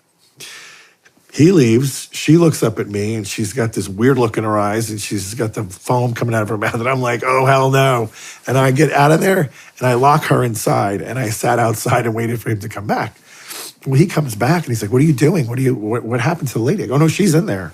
But I'm not staying in there with her. I mean, are you crazy? You left me alone with her. And he's like, oh, okay. I sometimes forget, for the people who haven't been around this, it's a little jarring. I'm like, a little jarring. Look at her. She looks like a snake. My gosh. So that was my introduction initially. And then for 9 months, he would do this with people, and I got more comfortable in being in the room with him. Like how many times in 9 months? Probably one or two a month. 1 or 2 a month? Yep. Yeah. And then I went into religious life, and my superior was an exorcist, the exorcist of Omaha. So now I'm in the room, because they usually took the guys who were a little bit bigger to restrain the victim. And I got 5 years of that. And then when I got to Nashville, the bishop knew I was doing that for the religious community. And he says, I want you to do that here for my diocese. Can you do the deliverance? But he says, I'm not going to make you an exorcist because I feel like that's too big a burden on one priest. And I said, okay. And then he died. God rest his soul, Bishop Joby. And then the new bishop comes in, and I don't have his authority because he hasn't given it to me. So as the priests are calling me for help, I keep referring them to him. I said, he has to give me the authority. I don't do this without being under his protection. And so he finally connects with me and says, why do these priests keep asking for you? I said, I was doing the deliverance for the diocese, but when Bishop Joby died, I no longer had the authority. So it's up to you. He said, are you the exorcist? I said, no. He didn't want any particular priest to be an exorcist. He thought it was too big a burden. And he says, I don't know, I kind of feel like you're fighting with your hands tied behind your back. Like, I think you should become the exorcist. So he sends me to Rome, and I get trained, and then I come back and begin as the exorcist. What does that training consist of? It's intense. It's like... how does it start? I mean, is there an introduction? Welcome to exorcism school? Yeah, it was for like 2 weeks, 6 days a week, 7 in the morning to 7 at night. What is the introduction? What do they say? Well, this is kind of going to be the syllabus and protocol for what we're going to go into. There's probably about 6 or 7 different fields, biblical, practicums, the devil in Hollywood, the devil in media, the devil, Harry Potter had its own class. Harry Potter? Oh, yeah. So you get finished up. They pair you with a mentor who's been doing this a while, and my mentor was in Indianapolis.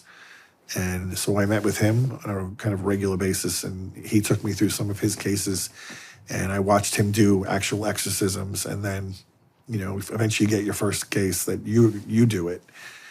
And I'll never forget it. It was in Murfreesboro. Hold on. Before we get there, how long is the school? It's like 2 weeks. 2 weeks. It's intense. They put it like 2 months into 2 weeks. Is it book work? Is it practical? It's everything. Yeah, we actually have case studies of actual exorcisms that have been performed. What happened? What you should do? What you shouldn't do. That class was the best class. Don't do this. What do? So if the victim vomits up anything, including, it could be vomit, it could be small frogs, it could be nails, do not touch them. They're cursed objects until you liberate the objects from the demons and the curses, and then you can clean them up. I'm like, I'm not touching anybody's vomit, period. I don't care if you're a demon possessed or not. Like, that's not my thing. I'd be like, can someone come in and help me clean this up? But then knowing that this is going to actually, you touch it and then suddenly you're covered in boils. Like, it's a whole level of care and attention to dealing with possessed objects. Do they talk about how it happens? How does one get possessed? Yes. Oh, yeah, of course. 100%. And the two biggest ways are dabbling in the occult and... What does that mean? Playing with demonic things, Ouija boards, going to a psychic, tarot cards, or actual occult worship of the devil. Those are pretty much immediate open doors that you're going to have demons come right in. Psychics are demonic. Yeah, they're not channeling your dead relatives. So right now we have at least 3 guardian angels in the room. There's also probably demons in this room, and they're listening, and they hear every bit of what we're saying. Excuse me. And when somebody says, well, the psychic told me my mother shared this with me when I was 10, and nobody ever knew that but us. So it has to be my mom, except for the demons in the room who also heard it. And now they're impersonating your mother. If your mother's in heaven, she's having a good day. She doesn't want to come back and visit you, as much as mothers love their children. If she's in purgatory, she needs our prayers to get her moved into heaven. And if she's in hell, there's no getting out. It's not your mother. Wow. They can put up a good show, and it's very, they can also place thoughts in our minds, and they can manipulate our emotions. And when you have that trifecta, the person is 100% believes it's their mother. Interesting. And so how would, so if you're a psychic and I'm getting a reading from you, how does the transmission happen? Well, they're in touch with a demon they may even think it really is a relative. But I think most of them know that there's a power they're tapping into that is dark, and they're not going to share that with you. In fact, some of them will put Christian statues in the room. Sacred Heart is over here, Our Lady of Fatima is over here, just to lower the anxiety level of the person coming in. Because a lot of people have heard it's really not a good thing, but they get desperate. When people are desperate or in fear, they do things they wouldn't normally do. So after the Civil War, these charlatans came up with these talking boards that they were going around and visiting all the widows, saying, I can contact your dead husband, the soldier who died. If you, can pay me this amount, we can do it with this talking board. And they made a lot of money off of these poor widows. And then that eventually became what was being known as the Ouija board, which was bought by Hasbro, toy company, and they're based in Salem, Massachusetts, the capital of witchcraft. And they have consultants who went into the development of these boards that became Ouija boards, and they are the first to say that they asked the board what its name is, and it said Ouija, which means nothing. And the first year they went to market, the number 1 board game was Monopoly, and that year Ouija boards outsold Monopoly by 1 million boards. So it was embraced by the culture, fast. Mm-hmm. And it's opening a portal right into hell. Interesting. How else can the transmission happen? Well, that's pretty much it. For mediums, you mean? No. I'm sorry. To become possessed. Sexual vices, drugs. I mentioned the drugs. But one mortal sin is enough to open the door. I've never seen a case from one mortal sin, because it's easy to commit a mortal sin. If you miss Mass on Sunday, that's a mortal sin. But perpetual and habitual mortal sin is definitely a door opener. So if you're, a married man who's continually having affairs and a womanizer and cheating, that can be an open door where suddenly their personality will change and the wife will know something's wrong. She's not even picking up on the affair. She's picking up on, now this guy's carrying around these fallen spirits that are changing his personality. He's becoming more angry. He's more judgmental. He's more rotten. And she just thinks, I must be doing something wrong. I don't know what happened to our marriage. Is there any validity? I've talked to, as I mentioned, I talked to a lot of the people that have been on the show have been sexually assaulted. Women have been raped. There's been a lot of discussion about that kind of, those kind of traumatic experiences on this show, and I've talked to a lot of people that think that demons are kind of passed on through sexual trauma, through rape, through molestation. Is there any validity to that you know of? Passed on is not the right word. The person doing the raping can have demons and probably does. There's a defection there that they've allowed something in that's now causing them to hurt people. Obviously, it's not natural. But then the person who gets abused, I wouldn't say those demons are going over to that person. But what happens is the person in trauma has a giant wound that needs to be healed. And in every exorcism, in every deliverance, the other side of the coin is healing. There's always a hurt that is occurring with the deliverance. And the healing has to happen before the demon can be cast out. And so if the person never gets the healing, they can go in through that wound and manifest themselves within that person. They don't like to be disembodied. And so they get into the person through the wound.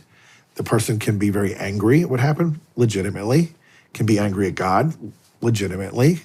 But if there's never a forgiveness or a healing, that's where they really nestle in and take up house. So it's not the same demon that caused the rape. It's a new set. Okay. That makes sense. Let's move on. One more question. How are people selected, or are they selected to be possessed? For possession. Again, that's like, there's no science that we can just say this happens all the time or that happens all the time. I think if someone, too much curiosity can be a bad thing. Curiosity is not a virtue. So there's people that spend hours a day on YouTube just digging deeper into darkness and occult and black masses and desecration of the Eucharist and all these horrible things. And again, the demons can inflame our passions and put thoughts in our head that can twist things. So we are thinking one thing. I had one guy who was possessed. He went on YouTube and tried to open his third eye through a video and felt the demon go into him through the YouTube video. No disrespect to YouTube, but that's what he did. His name is John. I worked with him for 2 years, and we never got him fully liberated.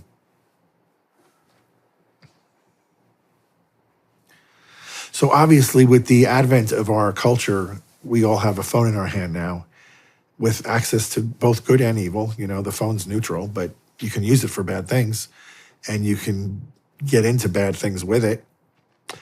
I would say the reason 3 times Our Lady. So back to Medjugorje. Medjugorje is this place where she's been appearing to these 6 kids since 1981. So 43 years, every day, the Blessed Mother appears to at least 3 of these children. 3 of them have all 10 secrets. They only see her once a year. And we don't need to get into the mechanics of all that. But at least 3 of them are seeing her every day for 43 years. Something is happening. Like if heaven is trying to alert the world that there's a problem like never before. And she said on 3 occasions in these messages that she gives to the world, sin is at an all-time high. This is the most evil generation since the inception of man. Worse than the flood. Worse than Sodom and Gomorrah now. And I think part of that has to do with the fact that we can instantly communicate with everybody around the world, and we are propagating sin in a way we never used to. If you wanted to have a sexual sin, you had to go do it with somebody. But now we can just open a phone and do things on the phone. And Los Angeles is California, but mostly Los Angeles, #1 exporter of pornography to the whole world. Something like 65% of it's all made in California. We should be not only ashamed of that statistic as Americans, but fearful for the kind of things that they're opening up to the country with that kind of filth, with the demonic world. And then you look at the rest of Hollywood and how there's a lot of other problems. I just saw Nicole Kidman has a new movie coming out who alleges to be Catholic. They almost gave it an X rating. In our day and age, imagine that. So they had to cut stuff to get it down to R. But she has a preoccupation. It's having an affair, but also preoccupation with sex with animals. So we're going to a whole new level. And this is a mainstream film that teenagers are going to watch and maybe get hooked into something even darker. Okay, this is my issue with Hollywood. Do not tell me you're Catholic and then produce such filth and drag other people into your mess and then come to church on Sunday and sit in the pew. Excuse me. It's not okay. We put up with it with the politicians for long enough, but the Hollywood has to be held accountable too. Like, they're hurting the kids. They're hurting them. And they're opening these doors to horrible things that they should never see. Very, very bad. We'll dive into that deeper in a little bit. Let's move into Murfreesboro, your first one. Okay. So, Mexican girl, probably early 30s. She actually did have a strong prayer life at one point. We never could determine the actual reason. We think it was fear, that she had a fear that was so big that it was consuming her life. And rather than her trust in God, she gave into this fear, and that we think could be the door that opened to these demons. So the pastor happened to be a very good priest, and he wanted to be present for the exorcism, so he was in the room with me. He had just ordered an enormous, 8-foot replica of Our Lady of Guadalupe painting that was in this. It was kind of like a storage room, but we couldn't do it in the church because there were people in the church, and you don't do that. First of all, you don't publicly put somebody through an exorcism where it can be seen by bystanders, but also it'd be could be frightening to the people who don't know that's happening. So we're in this private room. It's my first time, so I hope I know what I'm doing, right? I go through the whole rite. I follow the protocols exactly. She's on the floor, literally struggling. I mean, she's sweating. Her body's being contorted. She's screaming. She's in pain. We're hearing guttural voices of men that are coming out of her. So I know they're also uncomfortable. So it's in a way, it's working. Except we get to the end of the rite where we start doing prayers at Thanksgiving, and I look at the priest, and I'm like, obviously she's not liberated. What do you mean the rite? So there's a rite of exorcism. It's an exact formulation of specific prayers in a specific order to deliver the person from the demon. It's not random. In deliverance prayers, I can kind of, I don't want to say wing it, but, I can just pray from the heart and say, Lord, in the name of Jesus, I bind all spirits of anger and rage off this person, and I cast them to Jesus for him to deal with them. But in the rite, first of all, the rite has to be done by an exorcist only. It can't just be any priest. It has to be delegated by the bishop. There's protocols to put into place for the protection of the person, like a physical exam beforehand to make sure that they're healthy enough to undergo it. Also a psychological battery that's about a day long.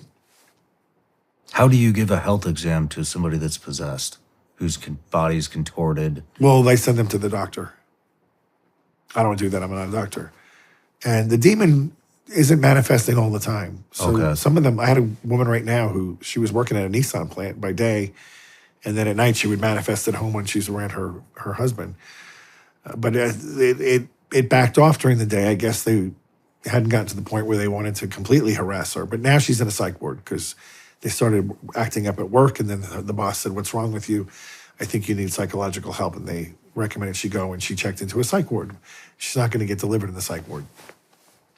So I said to the pastor, what do you want me to do? Because she's obviously exhausted. It's been over an hour of this torture. And I said, we can stop or I can keep going. And he goes, I don't want to have to go through this again. And I don't think she does either. Let's just keep going and get it over with. Now, both of us were kind of naive, thinking that we can determine when this is going to end. So I start praying and praying and praying again, and then all of a sudden I have this thought, the painting is right behind her, this enormous Guadalupe. And I say to her, I go, look to your mother and ask for her help. And she turns her head and she looks at the painting, and she in Spanish, she screams out, please, mother, help me. Set me free from this thing. And then she went into massive convulsions where it was a little frightening. We didn't know what was happening to her. Like, is she dying? And then she's... Like, what do you mean? What did it look like? Like a massive like seizure? a flash. Yeah, her whole body's flailing and screaming, and like it's obvious it's not her because it's coming off the floor. It's like, and both of us are like a little freaked out, the other priest and I, and then all of a sudden it ends and she just lies there. And I'm like, at first I'm like thinking, is she breathing? And then I could see her chest moving. I'm like, okay, she's alive. And then she opened her eyes and she was back. And she's completely set free. And like, I look at the priest and I'm like, holy cow, like had we known, we could have like opened with that. Like, look to your mother and ask for her help. Like, but what do we know? I mean, I didn't know anything. But that's how it happened. It wasn't through the rite of exorcism. It was from her petitioning Our Lady. What is her response? Who's the girl? When it's gone? Oh, she was thrilled. She was so happy. I mean, is it immediately like? Yeah, she knows. She's free. Do they know they're possessed? Yes. Is it emotional?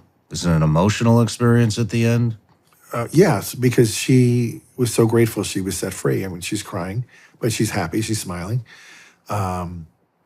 She's covered in sweat, head to toe. I mean, just the most grueling session you can imagine. It was when they're tormenting the victim physically and they're contorting their body and they're twisting body parts around. And it's painful. It's painful to watch, too. Is it emotional for you when it's over? When it's over, no, I'm kind of relieved. But when it's happening, there's a fine line where I can start getting so angry at the demon that it actually will work against the exorcism because now I'm channeling like unhealthy anger, which isn't good. So I have to really remain in check. Like, I can't get violently angry at this thing and start screaming at it because then I'm working in his camp. And that's a fine line to toe. Where does the demon go? Don't know. I mean, when we actually are casting things out, we send them to the feet of Jesus for him to do what he wants with. But, I mean, maybe the last place they want to go is back to hell because they will be horribly, I want to say tortured by the devil because they failed their mission.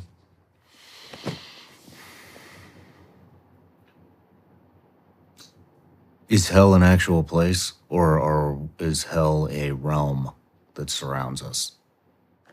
Well, the world's looking more like hell, but I think hell is a place. But again, right now it's souls that would be in hell. It's not physical bodies. But the spirit can experience more pain than the flesh. This is something a lot of people don't understand. So their torment is worse than what we would experience in this life. And so too, on the flip side, heaven is so much better than this life that people can't imagine. So when people die and come back, they often don't want to come back. But the Lord's like, no, you got to go back. Because they're like, it's just so amazing. I've had people tell me like, there's smells we haven't smelled here, good smells. There's colors we haven't seen yet. There's flowers that seem to have their own like vitality and life that they move and it's all in the glory of God. The best description was a person said to me,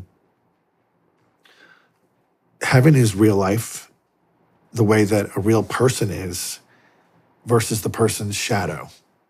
So if you see someone's shadow on the sidewalk, that's this life, one-dimensional gray, that's life on earth. And then the whole vitality of a human being would be the comparison to heaven versus the shadow.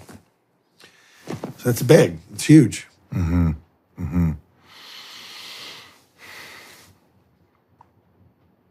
Let's move into some of the other exorcisms that just really were a challenge or stand out to you.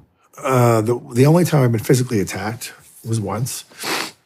Again, it was another woman who was manifesting a snake on the floor, crawling like a serpent. I have a guy with me who's supposed to be my bodyguard.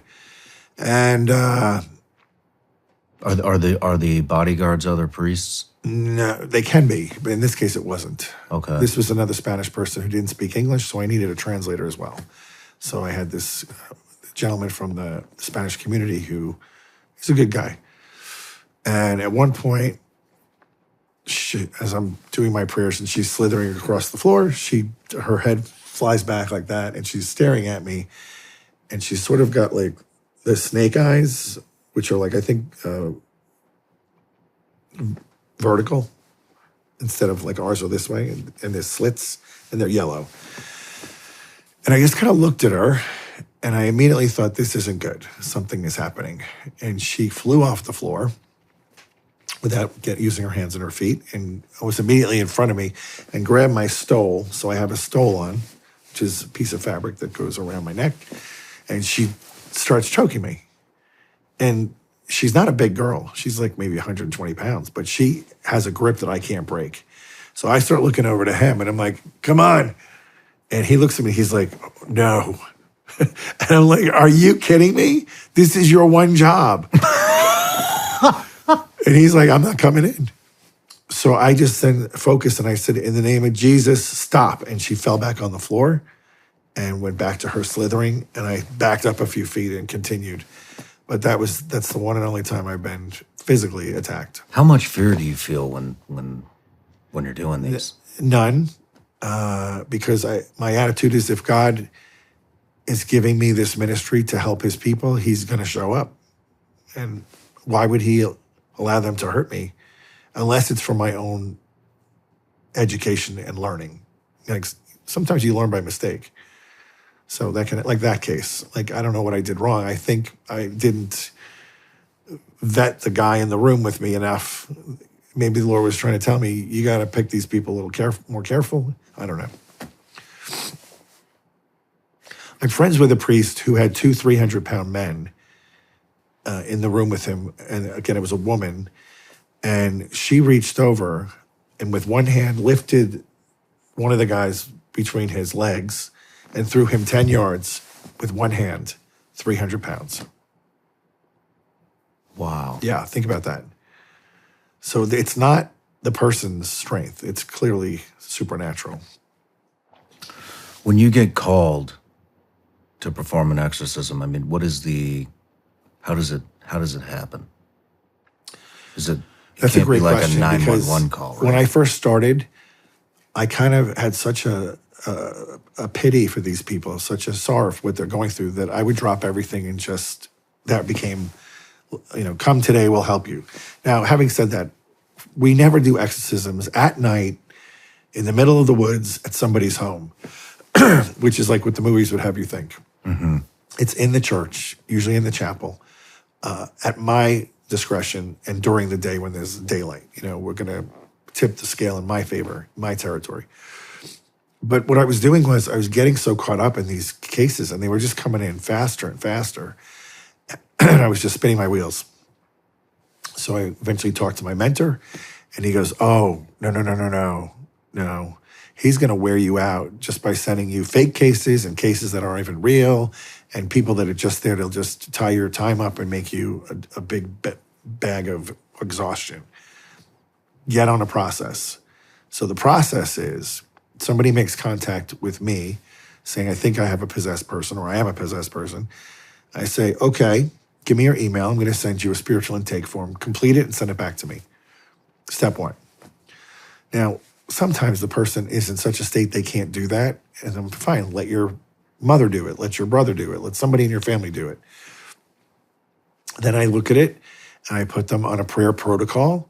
If they're Catholic, I want them to come in and go to confession. If they're not Catholic, we will have other things we can do for them. And we get them praying and putting an order into their life because they're severely disordered. Like at this point, most of them don't have a job. Relationships have folded. They're sitting in their basement just all day long, like having their head spin with all these crazy thoughts. No, we're going to put order back. Order is from God. The demons don't like order. And so just by putting a routine in their life, a lot of times so the demons start to back off. And then if they're doing the prayers as I ask them to, and then if they can go to confession, if they're Catholic, Maybe 50% of the time that breaks whatever was with them off them and they're fine. The ones that need more help, then they come into me for an initial meeting on, what we're going to do for them. And I'll try doing deliverance prayers without the rite of exorcism. And if that helps them, and usually it does, then they're kind of set free, but they have to reconnect to God. And this is the point that a lot of people don't want to do. I don't want to go back to church. It's not my thing. Okay, but the person delivering you is Jesus. I'm just standing there in persona. If you're telling me you don't want to connect with him, then I'm not going to do the ministry, because they're going to leave and come back worse when you don't reconnect with God, because you're no longer under his umbrella protection. If you're going to hang out over here and you don't come under his umbrella, I'm not doing the ministry, because they're just going to whack you even harder when they come back. So we're done. Some of them will then say, okay, I'll go back, but they don't. And then I get another phone call in a month. It's worse. I go, I told you it would be worse. You didn't listen. Are you serious now? Yes, I'm serious. I'm going to go back to church. Okay, go back and then call me. And then we'll start. Because it's not magic. It's relationship. He's got the power. Like I said in the beginning, like, we want to be his best friend. He wants to be our best friend. Like, what a great deal. Like, the author of salvation wants to be your best friend, the one who has all the power. This is the strong man, Jesus. Like, why wouldn't you want to be his friend? And when we are his friend, we're protected. He kind of keeps things at bay and away from us until we go out straying and looking for those things ourselves.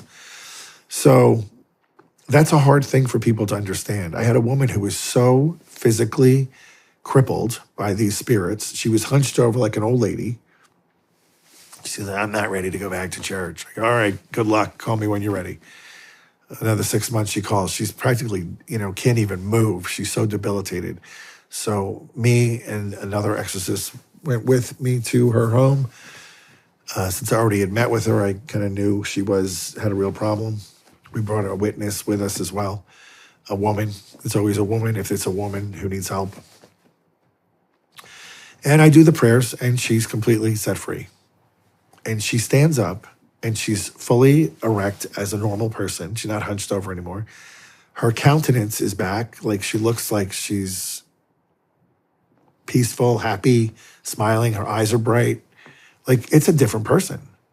And I'm like, how many years ago we should have been done doing this, and you waited. But thank God you finally did it. But it can be all-consuming.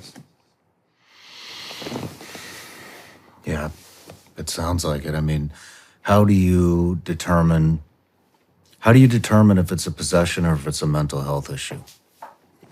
Well, the Code of Canon Law says I have to have moral certitude. It's kind of a vague statement. So if they have supernatural strength, we know that's one. So if I see somebody, if I see somebody throw a 300-pound man with one hand, I'm like, that's not her. If they have a deep-seated aversion to things that are holy, that's another telltale sign. There's 3 of them. That's 2. The third one is if they have knowledge of things they could never know. So the most obvious cases that probably we've all seen, if you've been doing this long enough, is, you can get a 20-year-old person who has a fairly low degree of education, like they barely can read and write. And then suddenly during their deliverance prayers, they start screaming at me in Latin. And I'm just like, hold on. Pretty sure this little kid here doesn't know Latin or Greek or any other ancient language.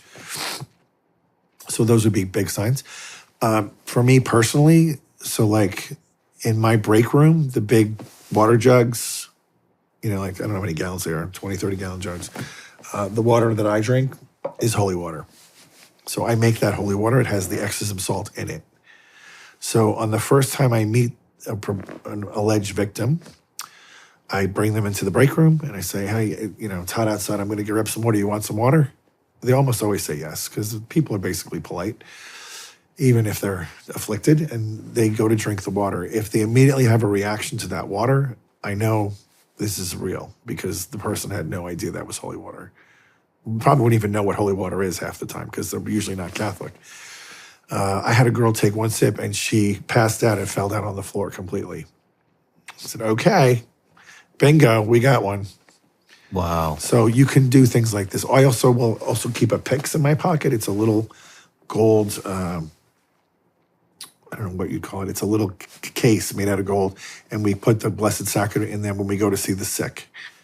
And then when I'm ministering to that person, I open the pyx and I give them Holy Communion. They receive it. And we that's what we carry around to bring communion to people. So if I'm interviewing somebody that says they're possessed, and about halfway through the interview, I pull out the pyx and I open it, and they see the host. And then if they start raging and going crazy, I say, okay, you can relax because that's an unconsecrated host. That's a piece of bread. So I think it's more of a psychological issue you're having, not demonic. Because the demon would know. That's just bread. Interesting. Wow. How many in Hollywood, a lot of times we see the demon kind of proclaim who they are. Sometimes it seems like there's multiple demons. Is almost always. Almost always. I've never had a case that was one demon. They're multiple, and the higher up on the totem pole, the quieter they are. The lowest guy is always the one that does the talking until we can get to that top guy. What is the most you've seen? In terms of, I don't know, dozens. In one person? How do you? So how does it work? Is it one is released one by one, and the names keep coming? Again, it's not a science like that. Like they have to follow that protocol. Generally speaking, if the person possessed or has obsession or oppression really wants them out, and they renounce whatever they did to let them in. So let's say they make something up. Played with a Ouija board, and somehow these things went into them. And they were looking for supernatural communication with whatever. So it wasn't an accident. Then they have to say, they're sorry for that sin of idolatry, of seeking false gods, and they renounce that sin. And if they're Catholic, they can be absolved. And then they say, in Jesus' name, now I want nothing to do with these demons. Well, now they have nothing to hook into because her will is involved, and God honors the will a lot. And they may not go immediately, but eventually they have to go, and they know they do. And they generally leave from the lowest to the highest. And the little ones kind of just flutter away quickly until you're dealing with who's the kingpin here. And in the old rite of exorcism, before Vatican II, the priest asked two questions of the demon.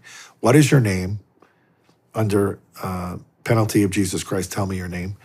And what is the date you've been assigned to leave this person? And they usually have to answer that unless there's something else going on we're not aware of. Like the person who's the victim has opened other doors that they're not telling us that they're also hooked into. You know what I mean? Like what kind of doors? So maybe they're also doing witchcraft and we don't know that, but they're actively practicing it. And they're actively putting spells on people. And but they're not telling us that. Well, those demons know we don't have to go because this person's still doing our thing. It's our thing. They're in our tent. So perfect example. Have you heard of satanic ritual abuse? SRAs? No. So just like parents can take the authority to baptize a child by the parent's authority, the baby gets baptized, so too the devil mimics everything God does, and so too can evil happen, where a person or a grandfather can take a baby and offer it to the devil, and then satanic ritual abuse of the child. Usually they have some kind of sexual act on the child. Oh, man. And offer that child to the devil for power, that they would gain some power in some way, or wealth, or whatever. And oftentimes the parent doesn't even know, although they figure it out pretty quickly because the child immediately starts having problems and night terrors and suicide thoughts and all these horrible things come in. We had a case of a woman from Rome who was part of a religious order, a well-known religious order. And they said, we don't know what happened to her, but suddenly she is possessed and we need to send her for help. So she winds up with our group in Omaha. We had her for over a year, where she's getting daily prayer, daily deliverance, daily intercessory prayer, and praying over her. It took a year. And it was only when we found out, because part of the process is there's teams that lift her up every day and ask the Lord, should we be praying for here? What has to go? And it kept coming back to a father figure in her life. So we finally called her family and said, look, there's something we don't know here. Did something happen to her as a baby? And then the mother said there was a family member who did something evil to her, some kind of satanic blood ceremony, and did consecrate her to the devil. And I'm like, I wasn't the lead on the case. It was my superior. It's kind of like, why do you think hiding that from us is going to help your daughter? Like, why wouldn't you just come clean? It wasn't you. But they're so embarrassed and ashamed that they hid it. So once we understood what we were dealing with, we had to go back to take her back through her time as an infant and walk her through the process of when the evil is happening, that God was still watching over her and looking for her day of deliverance that was coming now. And when she took that healing, when she embraced the healing and the love, then the thing left. But it took over a year. But again, it was not her fault. She did nothing wrong herself. People hear that, they get a little angry, like, well, I don't think that's fair. It's not fair. Evil is not fair. Mm-hmm. Man.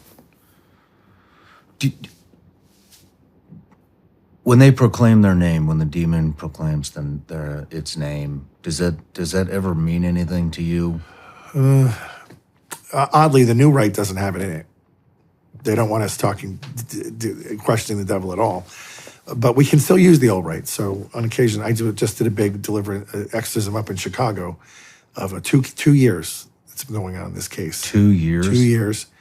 Yeah, she was a prostitute whose boyfriend, probably her pimp, was a Satanist, and he kept getting her pregnant and then offering the babies to the devil through abortion. 7 of them. And 7 is kind of a funny number. 7 times. So, yeah. You just can't imagine the scenarios people get into. Oftentimes not their own fault. She was down on her luck. She got into this business she shouldn't have. She meets this guy thinking he's going to help her, and he's the worst thing that ever happened to her. So, back to the names of the demons. Do they, other than Lucifer, are there any? Yeah, are there other demons that maybe we should be aware of, or the general population? I would say no. Like, again, don't be too curious, because you're just poking your head in stuff that you don't need to know that for your own state of life. But a lot of them are Old Testament demons. Like, the Jews used to worship Moloch. Moloch shows up a lot when there's abortion, because the Jews were offering their babies to this thing. They would heat this statue. It's a man's body with like a goat head with horns, bull head with horns. It has its arms out like this. And they'd heat it till it was red hot burning, like red. And then they'd place the baby on the molten burning arms, and the baby would sizzle to death. So when God says to them, stop worshiping these false idols, he's talking about this sort of stuff. It's not just, throwing a little incense before a false god. They're burning their babies to death, and they don't have to be. So God would get really angry with them. That demon, he's still alive and well. I think because abortion is still alive and well. Wow. Let's take a quick break, Father, and then we'll pick right back up when we get back. Join me and my special guest for the next behind-the-scenes experience, exclusively available on Vigilance Elite Patreon. The behind-the-scenes footage is raw and uncut. This is as close to the set as you can possibly get. You can expect anything from off-topic conversations, studio tours, the final moments before the interview starts, and everything in between. The behind-the-scenes content is constantly evolving and will continue to bring you more as we grow. You can gain access for just $15 a month exclusively at Vigilance Elite Patreon.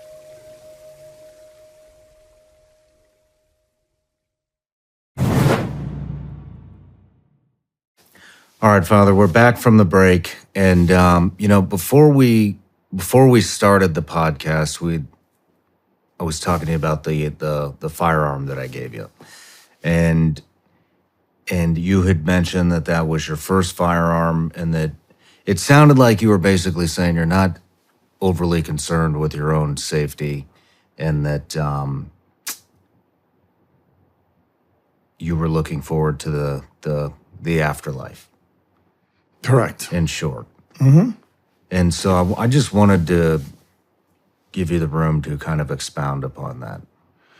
Okay. Well, this is going to be something different for a lot of people to hear, because we live in a culture where at all costs avoid pain and suffering, and at all costs extend your life as far as you can extend it out. Okay. And I get that. I understand where that comes from, but I kind of... my own personal belief is that, and I would say the church would stand with this too, is that God knows the last day I'll be here and how I'm going. That's an interesting story too. I once asked him, how am I going to die? And he answered me. But because I don't have a family or kids, I don't know if I want to actually have a gun, because I'd be afraid of using it and then killing somebody and then regretting that. But I do understand that this is a hostile culture, particularly against the church, and it's going to get worse if more laws are put into play to discriminate against gender and all these other things that the church has never wavered on. So maybe I should have a gun, just at least for a warning signal, like there's a gun here, go away. Well, I didn't want to have a discussion on the gun. What I wanted to have a discussion the philosophy on yes. This life. Okay, so that also very unusual, because we have all these medicines and operations that can extend our life and put us longer and longer down the road. But I know that heaven is far greater than this life. I know that my citizenship is there, not here. This is a pilgrimage. And I'm not really looking to extend the pilgrimage, so to speak. I mean, I'm going to take care of myself as best I can, which is not very good right now. As you can tell from my voice, split open head, high blood pressure, not everything's firing well. But I'm getting better. I'm at least getting things under control and back on track. I broke my foot about 2 months ago, and that put me out of the gym for like 2 months, which that's enough to just kill you, is to be away, because going back is so painful the first few weeks. But I have to do that. And other things, I bought a cold plunge to try to shock my body every day into pain, because pain is good. We don't experience enough of it. Like, we're so conditioned on just be comfortable. Comfortable makes really fat, lazy priests. You don't want your priest to be fat, lazy. You want him to be strong and alert and agile to be able to do what he needs to do. So that said, yesterday was the feast of Saint Therese of Lisieux. She died at 24. She's probably one of the most famous saints in the church. You go in any churches, Jesus and Mary statue, and then Therese in most churches. Maybe Anthony is another one. She never left the convent. She was cloistered for the 10 years she was a nun. She never went on missions. She never did anything heroic. She never started a religious order. She didn't do anything heroic or big. What did she do? She practiced what she called the little way. She did small things with tremendous love, and all offering them for Jesus. And she wrote down her daily experiences in her journal. And after she died, that journal got published into a book called The Story of a Soul. And now she's one of the most famous saints in the world. She's also a doctor of the church. There's only 4 who are women. She's one of them.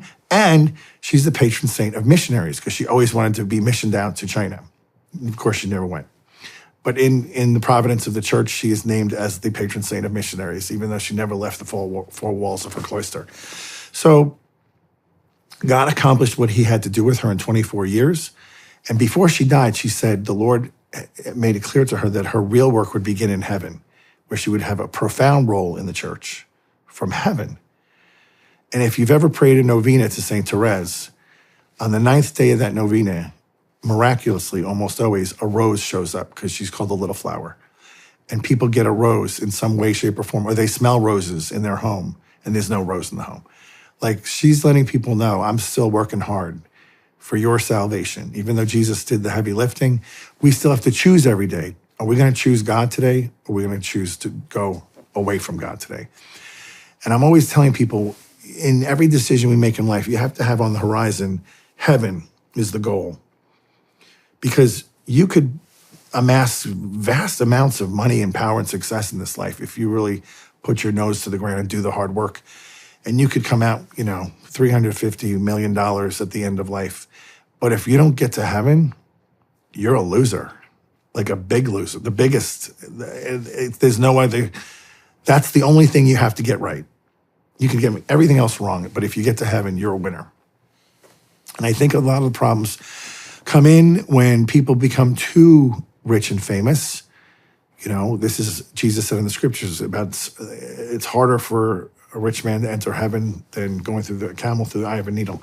What does he mean by that? The problem I've experienced in my firsthand interaction with wealthy people is, not all, but many, most, I would say. You get to a point where you feel like I'm so in control, I don't need anybody else, including God. Like, I'm covering all my bases, I'm good. And you kind of get deluded into thinking that you're the master of your own destiny, including heaven. That's a very dangerous place to be because that's pride. And that's probably the one thing that will block you from getting into heaven is if you think you're going to go toe-to-toe with Jesus on getting in. You die at the end of life, you leave it all behind. Nothing goes with you. So my big message is to people, and it's funny because John Rich, the country music guy, he just did a very long episode with Tucker where he talked about the book of Revelation. And he wrote a song about it to wake people up because we're literally blind in these times to what's important. He says, you don't know when the end of your life is going to come, but you better be ready. And by ready, I mean prepared for heaven. So when I see people in hospice and they're dying and they know they're dying, I can tell within 10 seconds if this person is prepared their life to meet Jesus or if they squandered it away because they're either at radical peace and not fearing it, or they're terrified and they don't know what to do. If I could impose one point of this whole interview today to the people listening is, to embrace death because you're going to die. Let me be the first to let you know you're going to die. I don't know if anybody's ever said that to you. You're going to die. Some people go through life not knowing that, or they deceive themselves and think, I'm never going to think about it because if I can just put it off long enough, maybe I'll somehow skirt it in some way. I don't know what they're thinking. But the art of dying well is directly correlated to the art of living well. And when I say living well, I mean putting God in the center of your life, acknowledging he is God and I'm not, trying to live a life worthy of the message Jesus left us with the Gospels, loving God first, our neighbor second, putting our place third.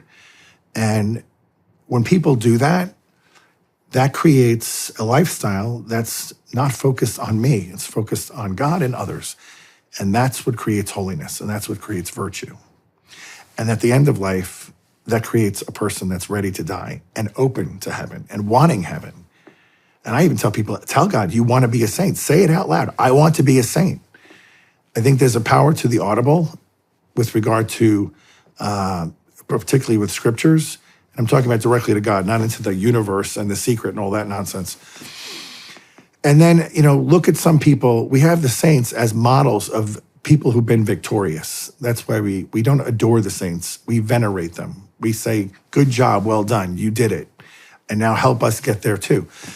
When you think about people preparing for death, so there was a saint named Dominic Savio in Italy. He was about 12 years old, and he was being mentored by a priest named Don Bosco, who also became a saint.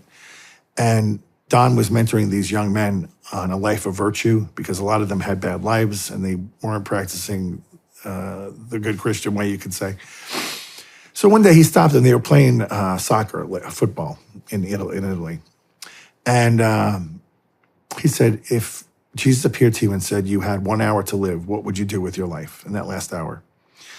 Some of the boys are like, oh, I'd probably have to run to confession, or I want to go to have mass quickly, or I'd pray my rosary. I have to go tell my parents I'm sorry for all the times I aggravated them. And he looks at Dominic and says, what would you do? He goes, I'd play football. He goes, you play football? He's like, yeah.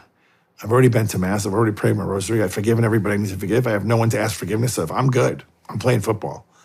Yeah, right? That kid knows. He knows the secret. Similarly, John Fisher is a bishop that was being held in the Tower of London for going against Henry VIII on him wanting to marry another wife, take another wife. And he gets woken up in the morning by a guard. He says, they're going to execute you today around noon. And John Fisher says, okay, I'm really tired. Can I go back to sleep? Okay, so two saints that when faced with death decided one would go to sleep and the other would play football. Why? Because they're prepared and they're ready. They're done. I'm locked and loaded. Let's go. That's how we want to finish. What would you do? Me being kind of alpha and wanting to cover every base, I'd probably find the other priest that I live with and say, I need to go to confession and have the apostolic pardon. But I feel like I'm there most days anyway. I go to confession at least once a month, and that's not easy to do. Before I had this other priest come to live with me 2 weeks ago, I'd have to go searching a priest. But there's a lot of graces that come through the sacrament. Plus, there's something we have called plenary indulgences in the Catholic Church, where if I do certain things and I unite them to Jesus, such as going to Mass, receiving communion in a state of grace, going to confession every 10 days, and then if I pray a rosary in the church, I can ask for one soul to be busted out of purgatory every day. Or I can ask for myself to have my purgatory removed. Now, my theory on this is if I'm busting all these other guys out, God's going to be more lenient to me at the end of my life. So every day I offer those prayers up for one soul to be moved into heaven. And I'm pretty sure that somebody who at the help of my prayers got into heaven is going to start praying for me the rest of my life. And so I'm hoping when that day comes, I'm going to look at this big army of saints that are like, hey, welcome, good job. We've been praying for you. We've been waiting for this day. And that's going to be like an exciting day, a fun day, a good day. That's a day I'm waiting for. So I have a different view of death than most. Thank you for sharing that. Thank you for sharing that. We kind of talked about, we're in the midst of some dark times, and I forget who you mentioned. It said this is the most evil generation of all Our time. Lady of Medjugorje, which was just given the highest approval by the Vatican, that apparition is valid. Wow. Like 2 weeks ago. Wow. Wow. But what does that mean to you? Are we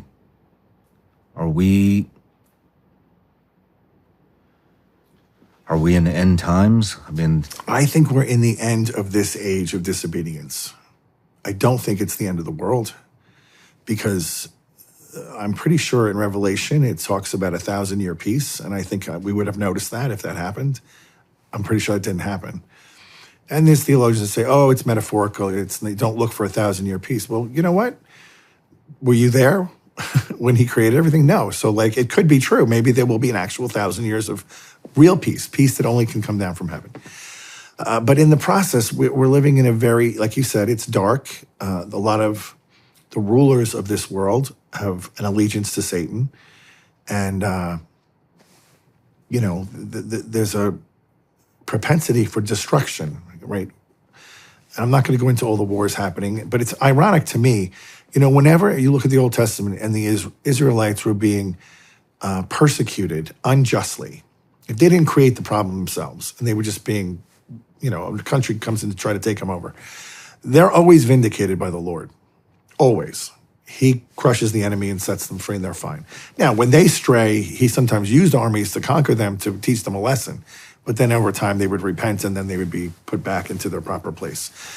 So when I see countries trying to annihilate Israel for no good reason, I'm like, do you know who you're messing with? God's not going to just sit back. If you're literally stirring a pot trying to exterminate the Jewish people that he founded, you better be careful. And we better be on the right side of that as Americans. Because I feel like we are telling Israel to pump your brakes and telling Iran, you're fine. We're going to give you a couple of $100 billion, by the way. What are we doing? Doesn't it say that in the end times that all the nations will turn against Israel? Yes. Do you think that's happening right now? No, because all the nations have not turned against Israel yet. I mean, I feel like we still, at least verbally, support Israel. But no, I think it'll be more dramatic than that. And I don't think we're going to live in those times now, but it's only my opinion, and it's not even a really good one. Like, it's just my opinion. So don't take that to the bank. But we're great. Where sin abounds, grace superabounds. So the darker the days, the more God's going to put his hand in to help us. And that's really good news. Because if you want to be a saint and you're living in times of peace, it's a lot harder and longer to become that saint. If you're in the darkest of days, you just put your hand up and say, Lord, I want to be a saint. And there's a funnel in heaven that's going to come over you and go whoosh. And they're going to advance you in holiness very quickly because of the days we live in. And that might be the quickening that you're feeling in like this transformation that's happening in your life. Or in my own, I'm seeing things I never used to see on a regular basis, of when God is working these miracles and doing things that I'm just like, I just step back amazed. I'm like, wow, I didn't see that coming. And the more you see the exorcisms go up in number, means the enemy is getting more riled up. The more you see the what go up in number? Exorcisms. Okay. They're increasing. Ever since COVID, they've been multiplying. Really? Oh, yeah. Well, take away the sacraments, close the churches, and tell people to sit home idle all day doing bad things. What are you going to get? That was a big mistake.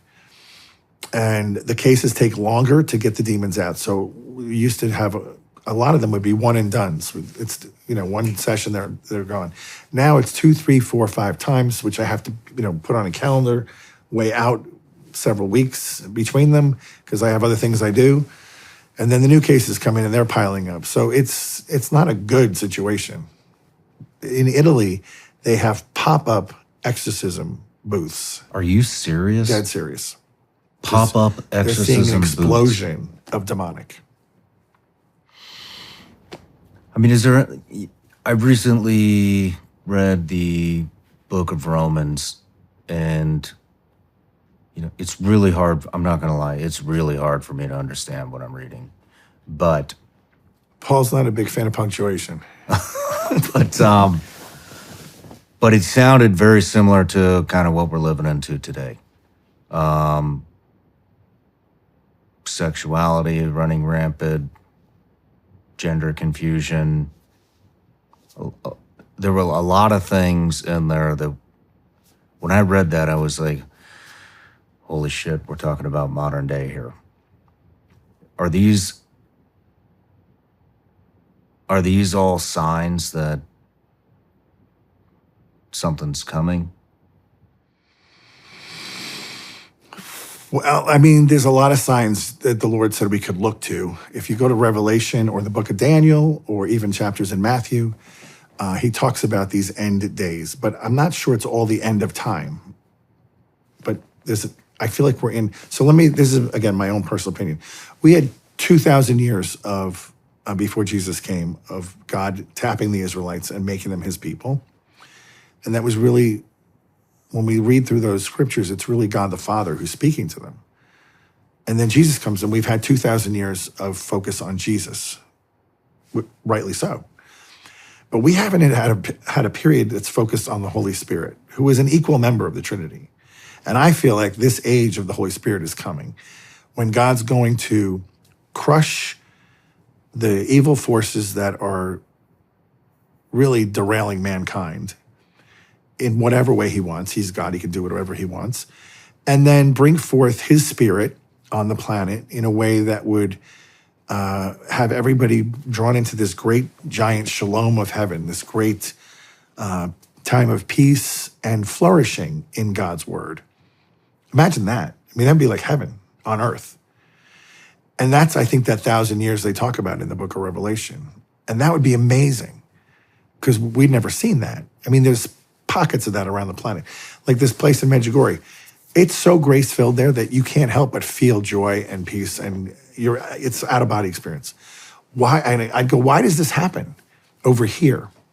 Well, first of all, everybody there is practicing Catholic and practice their faith deeply. Everybody going there is seeking to go deeper in their Catholic faith. And even the people that work in the shops, they're all participating. So they all go to Mass every day. They're all praying the rosary every day. And there's really no discontent there against the practice of that religion. So it's just an open pipeline of grace flooding this village. And you feel it when you walk in. You can't say that about Rome. You can't say that about Lourdes, Fatima, Guadalupe. No, because they're all in cities now that are partially Catholic, partially pagan, and even the Catholics aren't all practicing their faith. And so it limits the grace that goes into those places. You know, You should go there. you had something happen there, correct? Oh, yes. When I was away from the faith all those years, I went over there because a friend invited me. And when I got there, I realized it's one of these holy places I really don't want to stay. But I stayed enough to go to bed that night because I was tired. And when I woke up in the morning, I had this overwhelming peace that I've never experienced prior, and only experienced really when I'm back there. And that's when I went looking for the priest to go to confession, because I said, I'm going to stay the whole week because it's amazing to be here. Like, I don't think you feel like this anywhere in the world. And it's natural, well, it's supernatural, but it's not a drug. It's real. It's like coming from heaven. So the funny thing is, I knew the confession was going to be pretty deep and dark. So I went looking for a priest before the Mass that was going to be kind of lenient and not judgy. And so I find this priest outside the church, and I call him Hollywood priest because he was like good-looking guy, strong, handsome, tan, and he's telling jokes to like these 10 women, and they're all laughing at his jokes, and he's smoking his cigarette. And like, that's the guy. He will not be harsh on me.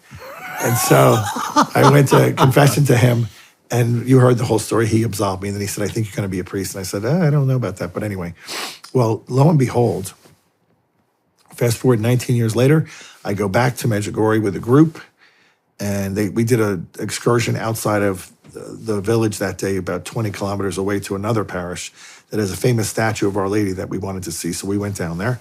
And when we pull up in the bus, the tour guide says, wait a minute here, the pastor wants to come out and greet you all. So we get out and we wait, and out comes this priest, and it's him. It's the priest I went to confession to, and I remember him because this was a life-changing moment for me. I'll never forget him on his face. But when he sees me, he looks up and he goes, oh, you became a priest. And I go, what? I go, you remember me? And he goes, yes, I've been praying for you every day. Are you serious? 19 years later. Wow. And Wow. we went and had coffee, and he stopped smoking, had a heart attack. And, we both aged quite a bit in 20 years, but like only God can wrap those things up like that and let you know, like, not just for me, but for him, that he would know that his prayers paid off. Very, very, wow. It's like Man, that's profound, nuts. right? Very, Yeah. very profound. Very profound. I have like a lot of questions I want to ask, and they are very random. Go ahead. But so I'd like to talk about Easter and Christmas, Sure. and if those are the actual days, and I don't know where I'm going with this. I tried to talk to Megan about this. I was hoping that she had maybe a little more insight. But from my understanding, the resurrection didn't actually happen on the day we celebrate Easter. And Well, that day changes every year. And that the Easter bunnies represent some type of sexuality. Is there any truth to this? Okay, so Christmas is on a set date, the 25th of December. Is that the actual date? Not sure. Easter rotates based on the full moon of the month. So that changes every year. So clearly it can't always be that day because the day is always different. But that's kind of not the important part. But what you say about the bunnies and all that, many times the Catholic holidays would come into existence and would be not just celebrating what they mean, which is the birth of Christ, but would also replace a pagan practice that was common for the pagans of that generation. So in the case of Easter, that was a time of springtime, and they had many celebrations to the gods of fertility to make sure that the animals were fertile and had lots of babies to make their farms grow and things like that. So yes, there was probably some, in some way that was meant to abolish the old thinking of the pagan ways and bring forth the new teaching. But the first and foremost is it was established for the purpose it was. Okay. This is the resurrection of Jesus. It is new life, but this is the real new life, not the new life of your chickens and your goats. Okay. Makes sense. What about, there's a lot of talk about UFOs in the news today. Yes. And there seems to be two camps, maybe three camps. There's the camp where people think it's, military industrial complex type companies that have some type of technology that nobody else has access to. There's the camp that thinks that they're actually extraterrestrials. And then there is a camp that's probably growing faster than any of the other ones, which people believe these are some type of spiritual, maybe demonic type of entity. And I've talked to a lot of people about this stuff. Ezekiel gets brought up a lot of times. What do you think is going on with this UFO type stuff? Is it demonic? I do think that there are countries with advanced military projects that probably could replicate things in the sky that we don't understand. That's for sure. I mean, we know Russia has missiles that we are not caught up on. Hypersonic stuff that, can get, I think it's 20,000 miles an hour or something. That's going to look different in the sky than a plane.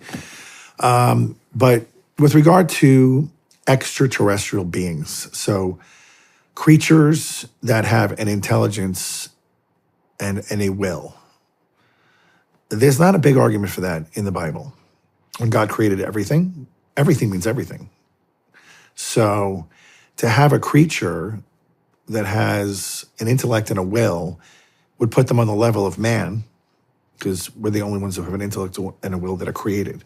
What do I mean by that? So we have an intelligence that can make deductions and come to conclusions that no other species can do. Dogs can learn something by habit, but they're not deducing, well, if I move the dog bowl 3 feet to the left in the morning, maybe they'll put more food in it. They're not thinking like that. They're just going by habit. But if there's a created being out there that is not talked about in the scriptures, that would be bizarre that God would leave that out for whatever, who knows what reason. And in the Catechism of the Catholic Church, it makes a clear and definitive statement that only man is a creature that was endowed with this ability to know God and choose him of the created order. The angels would be in the same boat, but they don't have material bodies. So once you say that, it rules out all other life forms that would have an intelligence. Sure, there can be bacteria on the moon or something that can grow, but it's not thinking about growing, nor is it trying to take over the moon. So there's a difference there. That's my opinion. But they can inhabit life forms and look like creatures. Do you think some of these orbs are some type of spiritual entity? Could be. I mean, think about this. what would be the greatest hoax in the history of the world? And we've been building it up for 60, 70 years with the Star Wars, False flag alien invasion. Star Trek, all this stuff. And then finally one day, the president gets on TV and says, we're about to come clean. There is another life form that we have to introduce you to. Here it is. And they can speak English and communicate, and they look weird, and they have higher intelligence. Of course they will. They're demonic. And they say, we've come from another galaxy to let you know that you're getting off course and you need to make some adjustments if you want your world to survive. And here's your big problem. Like, we're going to give you some technology to show you that you can have clean energy with all the bells and whistles. You know, oh, great, let's have that. And then they drop this in. And by the way, there's many other ways to God, not just in the religions that you know. And that's the big sinker where it gets everybody off. They're all untethered from God now. You don't have to do this. Just be kind to one another. You don't have to worship God. That's created more wars in your world than all the good works you could possibly do. Stop doing that. Well, the higher life form just told us we shouldn't do it. And they're clearly ahead of us, so we better listen to them. Like, people would go for it hook, line, and sinker because they're not tethered to the one true God. They're not getting their face in the Bible every day, studying the scriptures and learning what he really said and what is the only way to eternal life. Jesus said, I am the way, not a way. So once you call God a liar, then I can't relate to you anymore. We're not going to have a discussion. Do you think any of these entities could be for good? If they're demonic, no. They only have one goal, and that's they can't hurt God anymore. They could hurt Jesus in the person when he walked the planet, but he's untouchable now. So the only way they get back at us or back at God is by hurting his children. That's their only mission. You know, in the 12th book of Revelation, it says, the devil went off to make war against the woman and her offspring, those who follow the laws of God and bear testimony to Jesus Christ. That's a very small population of the planet. Even among Christians, you know, as we've discussed, not everybody's following God's will, and not everybody's giving a testimony to Jesus. I guess what I'm also referring to is I'm sorry, I did not understand the Ezekiel passages. And so I'm kind of asking you, it sounded like that, I'll just let you go into it. You would know more about that than... But what is the passage? I don't know what you're talking about. Well, apparently there is I don't know it, but there is a part in Ezekiel where it sounds like some type of a UFO encounter, but it makes it sound like it's actually an angel. I don't know. So that's I don't know what that is. It's don't. not the dry bones, is it? I He says, prophesy over these bones, and they start growing sinew and muscle, and then the flesh comes. Then he says, that's not it. That's not it. I wish I had it. Well, okay, those creatures have 6 wings, and they move only backward and forward, and they don't spin or turn their head. And they have human faces, but then the eagle is one side of their head, the lion is one side of the... So they definitely don't look like orbs. Okay. And it says that when they move, the sound of them is like rushing water. It's so loud. So it's a very definitive description that you can't just carve out, well, we don't really hear any noise, but it still could be them. Or maybe it's just a light ball. No, these things had all sorts of things going on that were very unique. If you see them, then you can start thinking maybe Jesus is coming back. Okay. But that'll look a lot different than an orb. Okay. Well, speaking of Jesus, where was he in the adolescent years where he's not in the Bible? There's like a period of time where he disappeared. He's in Nazareth. That's where he was raised. Okay. And yeah, we only know when he was 12, they lost him when they went up to the temple to worship, and they took him in a caravan. And it wasn't until like 2 days later they realized Mary thought he was with the men and Joseph thought he was with the women, and he was neither. But that's the only childhood scripture we have for him. Interesting. Why do you think that is? Well, the scriptures are given to us for the purpose of giving us a clear enlightenment on the way to heaven. And I would say probably a lot of his childhood years, although probably interesting, don't have to do with the actual saving event of his passion, death, and resurrection. I think they would be very interesting to know, but not definitive for our salvation. Whereas his adult years are very definitive. Okay. And this is a funny thing, like you're a guy, I'm a guy. When we buy something that's a little bit complex, like even some of the new cars today, it's like you sit in them and I'm like, oh my, like I don't know what to hit first. Where's the on button? There's an owner's manual. You go to the owner's manual when you don't know what you're doing, right? Mm-hmm. You should anyway. I know we buy, dressers and things from the Scandinavian, what is it called? IKEA. And we sit there and go, I can do this without the instructions. And then 2 hours later, I'm like, I have 6 extra parts here. What am I doing wrong? So you need to go to the owner's manual, right? And the Bible is the owner's manual for mankind to know how we're supposed to live and behave and work. Like if you're passing a guy on the highway who's got a broken down car and he's got the engine open and he's looking at the engine and he's got the oil cap open. He's got a jar of oil in this hand and he's got a jar of honey in this hand and he doesn't know which one. And you're like, hey buddy, let me help you. I know a little bit about cars. No, I know what I'm doing. Leave me alone. I go, you should at least check the owner's manual. It's going to say put the oil in the oil container. And he's like, no, I'm good. And he dumps the honey in. And he goes to start the car and it's like, dead. Yeah, you didn't listen. And you did it your way and you didn't check the owner's manual. And now, by the way, you're a pedestrian for life. Good luck. But we do that with religion. Like we know better. We're just going to do it our way. And I wish people would go back to the scriptures. And then even better, if you can get somebody to kind of break them open for you. There's a lot of great theologians out there who can do that. Go through, Mike Schmitz is doing the 1 year through the Bible. He gives a little direction. It's enough. Like it would give us a better understanding of not just who God is, but when we understand who Jesus is, we know who we are. And if you don't know who you are, the world is going to redefine you the way they want to see you. And you're going to buy it. And they're going to get lost. You got to know who you are first. Do you think there's a possibility that any of the scriptures have been held from the Bible or have been pulled through thousands of years that we're unaware of? No. Well, it depends what Bible you have. Do you have a Catholic Bible? I have a lot of Bibles. I have a Catholic. The Catholic Bible has 7 books in it that the Protestant Bible doesn't have. Do you know Maccabees? No. Oh, Maccabees, man, will be your book. All right. Oh, man, these are warriors. I'll check it out. Warriors. And they will fight to the death for their faith and their country.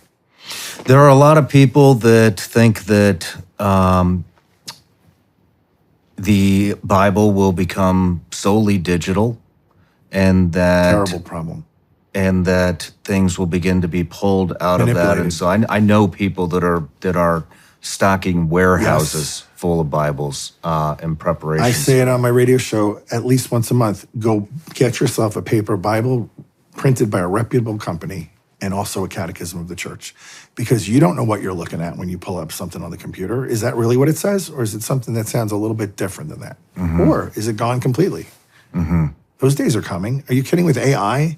Is evil, Satan, are they working through technology and 100%. AI? How so? Since the dawn of technology, they've been working through technology. I mean, they manipulate everything. When I'm trying to print out a homily, the computer will suddenly jam up. It happens all the time. Anything that's going to expand God's kingdom, the computer just stops printing. And I have to say, in the name of Jesus Christ, I bind all spirits of blockage and games off this computer and this printer and send you to the foot of the cross, never to return here again. And then prints out. Things break in the home all the time. The lights will go out for no reason. And I spend a lot of the day just casting stuff out and things get back up. There's a Monsignor I know in D.C. who's an excellent exorcist. He does it full time. They text him. The demons text him.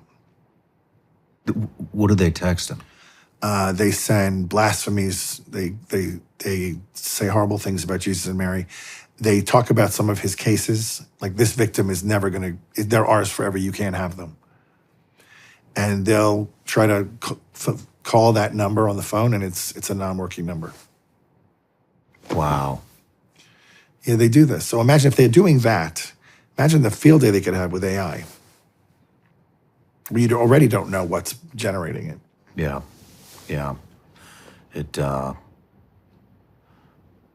scares the hell out of me, to be honest with you, what that could develop into. Yeah. I mean, if these computers are actually learning, if they're learning and they're going to bypass humans, that doesn't pose well. If they're being manipulated by a side that hates humanity, that's not good.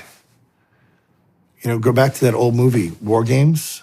Like, that's got to be like 40 years old by now. But back in the day, you know, that this kid could be playing a little computer game and suddenly he's tapped into like the nuclear codes and through a mistake is going to start a world war by accident.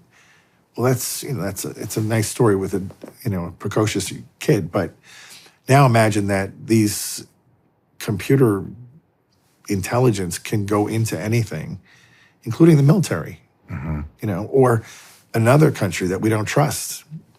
They send one missile, we're going to assume it's for our harm, and we're going to have to defend ourselves. Yeah, it is dangerous. What about social media? I don't like it for very specific reasons. So Instagram is basically peddling envy. Twitter's peddling anger. And Facebook's basically just selling you. And for all those reasons, I don't like it. And particularly for the children. I worry so much for the teenagers and the up-and-coming teenagers, because if that's where you're going to get most of your information, it's mostly going to be false. And it's going to create, like, again, if you don't know who you are, and most teenagers don't know who they are yet, the world's going to redefine you. And it's going to tell you you're something you're not. And that you're not worthy, you're not good enough, you're not pretty enough, you're not smart enough, you're not wealthy enough. Oh, when I was a kid, we watched shows like The Brady Bunch and I Love Lucy. And although they weren't, you know, exactly our lives, they were pretty close. Like, they lived in modest, the Brady Bunch house was supposed to be amazing in the day. It's really not that amazing. I Love Lucy, they had 2 bedrooms. And they slept in separate beds because that's the day. But it wasn't like there was envy over their lifestyles. Like, we could relate to them. Like, we get it. Today, when the kids are watching TV, it's all these mega millionaires in their big mansions with their private boats and their yachts and their airplanes. And they turn off the program and they think, my life is terrible. I don't have anything. And it's really not true, you know, because almost 2 billion people on the planet don't live in a home. They sleep outside and they have to scavenger for food, and they don't have running water. Like, compare yourself to them. And we are living like kings. But there's been a whole culture of ingratitude by envy that's created through social media and Hollywood. That's very true. You know, Dom Razzo, the same guy that gave me that rosary, told me that he thought that the iPhone was the forbidden fruit. And then if you look at the logo is very interesting. It is. That's what he said. Accidental? I don't think so. Is there do you see a lot of symbolism in the world today? Like what we're talking about? Well, there was a period of time up until maybe 10 or 15 years ago that the devil really tried to remain hidden. And his biggest deception was to convince people he didn't exist. And that went on for a long time, where people were just like, oh, that's just not real. That's fake. You know, even the head of the Jesuit order right now, the current head, you know, it was just a couple of years ago, he came out and said, the devil's not a real person. It's just it's an idea. It's not real. I'm sorry, Jesus didn't go into the desert and do battle with an idea. I think he was face to face with a man or a person. So even in, the highest levels of religious life in the world, who also from their community, we have a pope. And apparently that guy didn't believe the devil was a real person. So it's an odd time. Where are we going with this? Symbolism. Oh, the symbolism. Okay, so, but in the last 15 years, it is all out, I'm alive and well and with you, and I'm proud to be Satan. Worship me, right? We see it at the Super Bowl halftime performances, all these award shows. I mean, it's everywhere, and it's so blatant. And the concerts. What are some of the specific symbols you're seeing? Pentagrams, upside down crucifixes. The Ouija board is everywhere. I was just in a city, the suburb of Pittsburgh. They go, just down the road is the largest Ouija board in the world. It's the whole roof of a hotel. And I'm like, I don't need to see that. But it's growing in popularity. People are getting, and we're coming up on the worst season of the year. So Halloween is the devil's holy day. That's his day. People get angry with me. They say, Father, it's just kids putting on costumes, trick-or-treating. No, not really, because you're really participating in his day. And why would you want to participate in anything that's giving glory to the devil? I had a couple of families in the last parish leave the school, withdrew from the school because we didn't have Halloween in the school. And I'm like, this is your hill you're going to die on, is Halloween? Like, you're not going to do well in what's coming in the future if this is your big thing. Mm-hmm. They left. In New York City, where I'm from, there was an exorcist there when I was on Wall Street. After my conversion, I met with him. His name was Father James Labar, God rest his soul, pioneer exorcist of our day. And he told me that Halloween's the most dangerous season of the year for the homeless. And I'm like, well, why is that? Are they eating bad candy? What's going on here? He's like, no. They have these vans that come around and they tell the homeless they're going to take them to a shelter. They've got whole big meals set up for them and showers, and they can wash their clothes and all this. And a lot of them get in the vans and go. And then they tie them up and they hold them for the 31st. And then they sacrifice them on the evening of Halloween to the devil. And it's like a perfect crime because nobody's looking for them. Wow. Yeah. Wow. I mean, it's a big deal. It's a real thing. There is a video on YouTube, which I'm shocked it hasn't been pulled down, because it's a guy about 20 years old who was raised in an occult family, and he was groomed to become the chief witch that was going to execute a girl on Halloween and offer her to the devil. And he went through with it, and he talks about it face to face with the interviewer, who's from some Christian network. And he says, it's all part of the ceremony. This is to get more power. We have to offer them a human life. And so it's usually a young woman. What kind of power do they get? More demonic power, so they can have more influence, so they can have more wealth, they can have more success. But it's only fleeting. It's not forever. And then, of course, at the end of life, there's a big problem getting out of it. Yeah. Wow. I mean, would you say your friend was a pioneer exorcist? What does that mean? How was he a pioneer? Because for a while, the church just stopped it. There was really no exorcism happening. I remember when I first came back to the church, my friend, Father Benedict Rochelle, he told me, I had said to him one day, I said, there was something crazy happening in the church. I can't remember what it was, but it wasn't off the charts, but it was something stupid. And I go, why does this stuff keep happening? Why is it so messed up? The church seems to be a complete mess a lot of the time. And he says, I'll tell you why. He says, because in America, we have 2,500 canon lawyers and 11 exorcists. That number should be reversed. No disrespect to the canon lawyers who are watching. We need you, we love you. But he makes a point. If evil's having its day, we need to be more offensive in fighting it. I think my last question is, at the beginning of this, you had mentioned that demons You had mentioned some type of a reference where you said demons are very much like lawyers or attorneys. And I've heard similar things before. Could you expound on that a little bit and explain why that is? Because when God set up the world and creation in the universe, including the spiritual aspects, there's a divine providence that governs everything.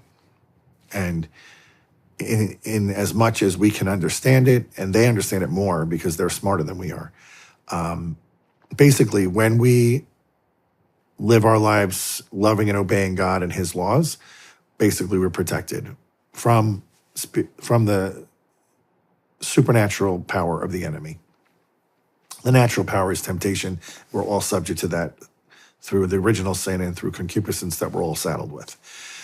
But from the supernatural works of the enemy, usually we're protected. Now, in very rare cases, like Padre Pio and St. John Vianney and St. Anthony in the Desert, when they can't get their soul, they can just physically attack them. And so many of these saints were beaten during the night. And you would say, well, why does God allow that? Well, he allows it to bring forth a greater good. What would the greater good be? That those saints knew that what was happening, and they would be offering that to Jesus and uniting to his cross to convert their sufferings into grace to save more souls. And so in every attack the enemy throws at us, we have the power to overcome him by uniting to Jesus' cross and converting our trials into grace to rescue more souls back from the enemy.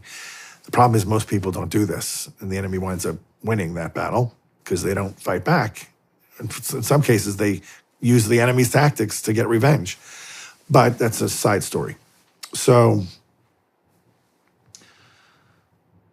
again, we were talking about legalities. The legal aspects. Okay, I'm getting a little bit brain fog. It's been a few hours. So they know they don't have domain over us because we have free will. We have to choose to go against God to open up a door that they can come in. And that's what they do. And they're very patient. They're patient, legalistic spirits.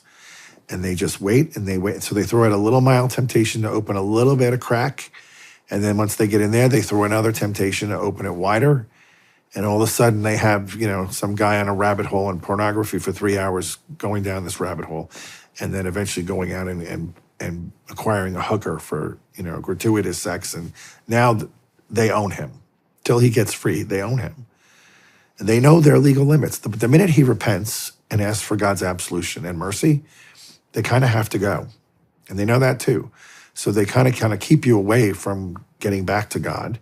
And they'll put roadblocks in your path, and they'll make excuses, and they'll feed you all these lies to get you convinced it's not worth it, just stay where you are. But they work the system, and they know how to do it. I mean, these things have been around since creation, watching humans. And I know we all like to think we're special and unique, but we're really not. And they've been watching us for thousands and thousands of years, and they know how the human person works. And you gotta, unless you're under God's protection and he's watching out for you, you're never gonna beat him, because they're a lot stronger than us. But on the flip side, you plus Jesus always equals victory. If you want to put it in simple terms, that's it. You plus Jesus will always equal victory, and you never have to be afraid. Thank you for saying that. Well, I want to, it's been a long interview. I did want to wrap this up. I have a lot more questions, but I'll keep them at bay for now. But yeah, and we can have a cup of coffee if you want to talk about other stuff another time. I would love that. I would love if you came down to church one Sunday. I will do that. 10:30, but make sure I'm in town. I'm leaving for 2 weeks. I'm dreading this trip because I feel like I'm going to get trapped in Europe at the worst possible time. I still have these weird, should I really be going on this trip? Am I going to get back? I'm going to be trapped in a war? Well, we'll be praying for you. Thank you. And I will come down and join you for That'd Mass. be great. Thank you for the invitation. Yeah, and I invite you to confession too. Thank you. You got to I have to throw it out there. I'd be remiss in my job. Thank you. You're welcome. All right, Father. This God is great. bless you. Thank you, Shawn. Thank you.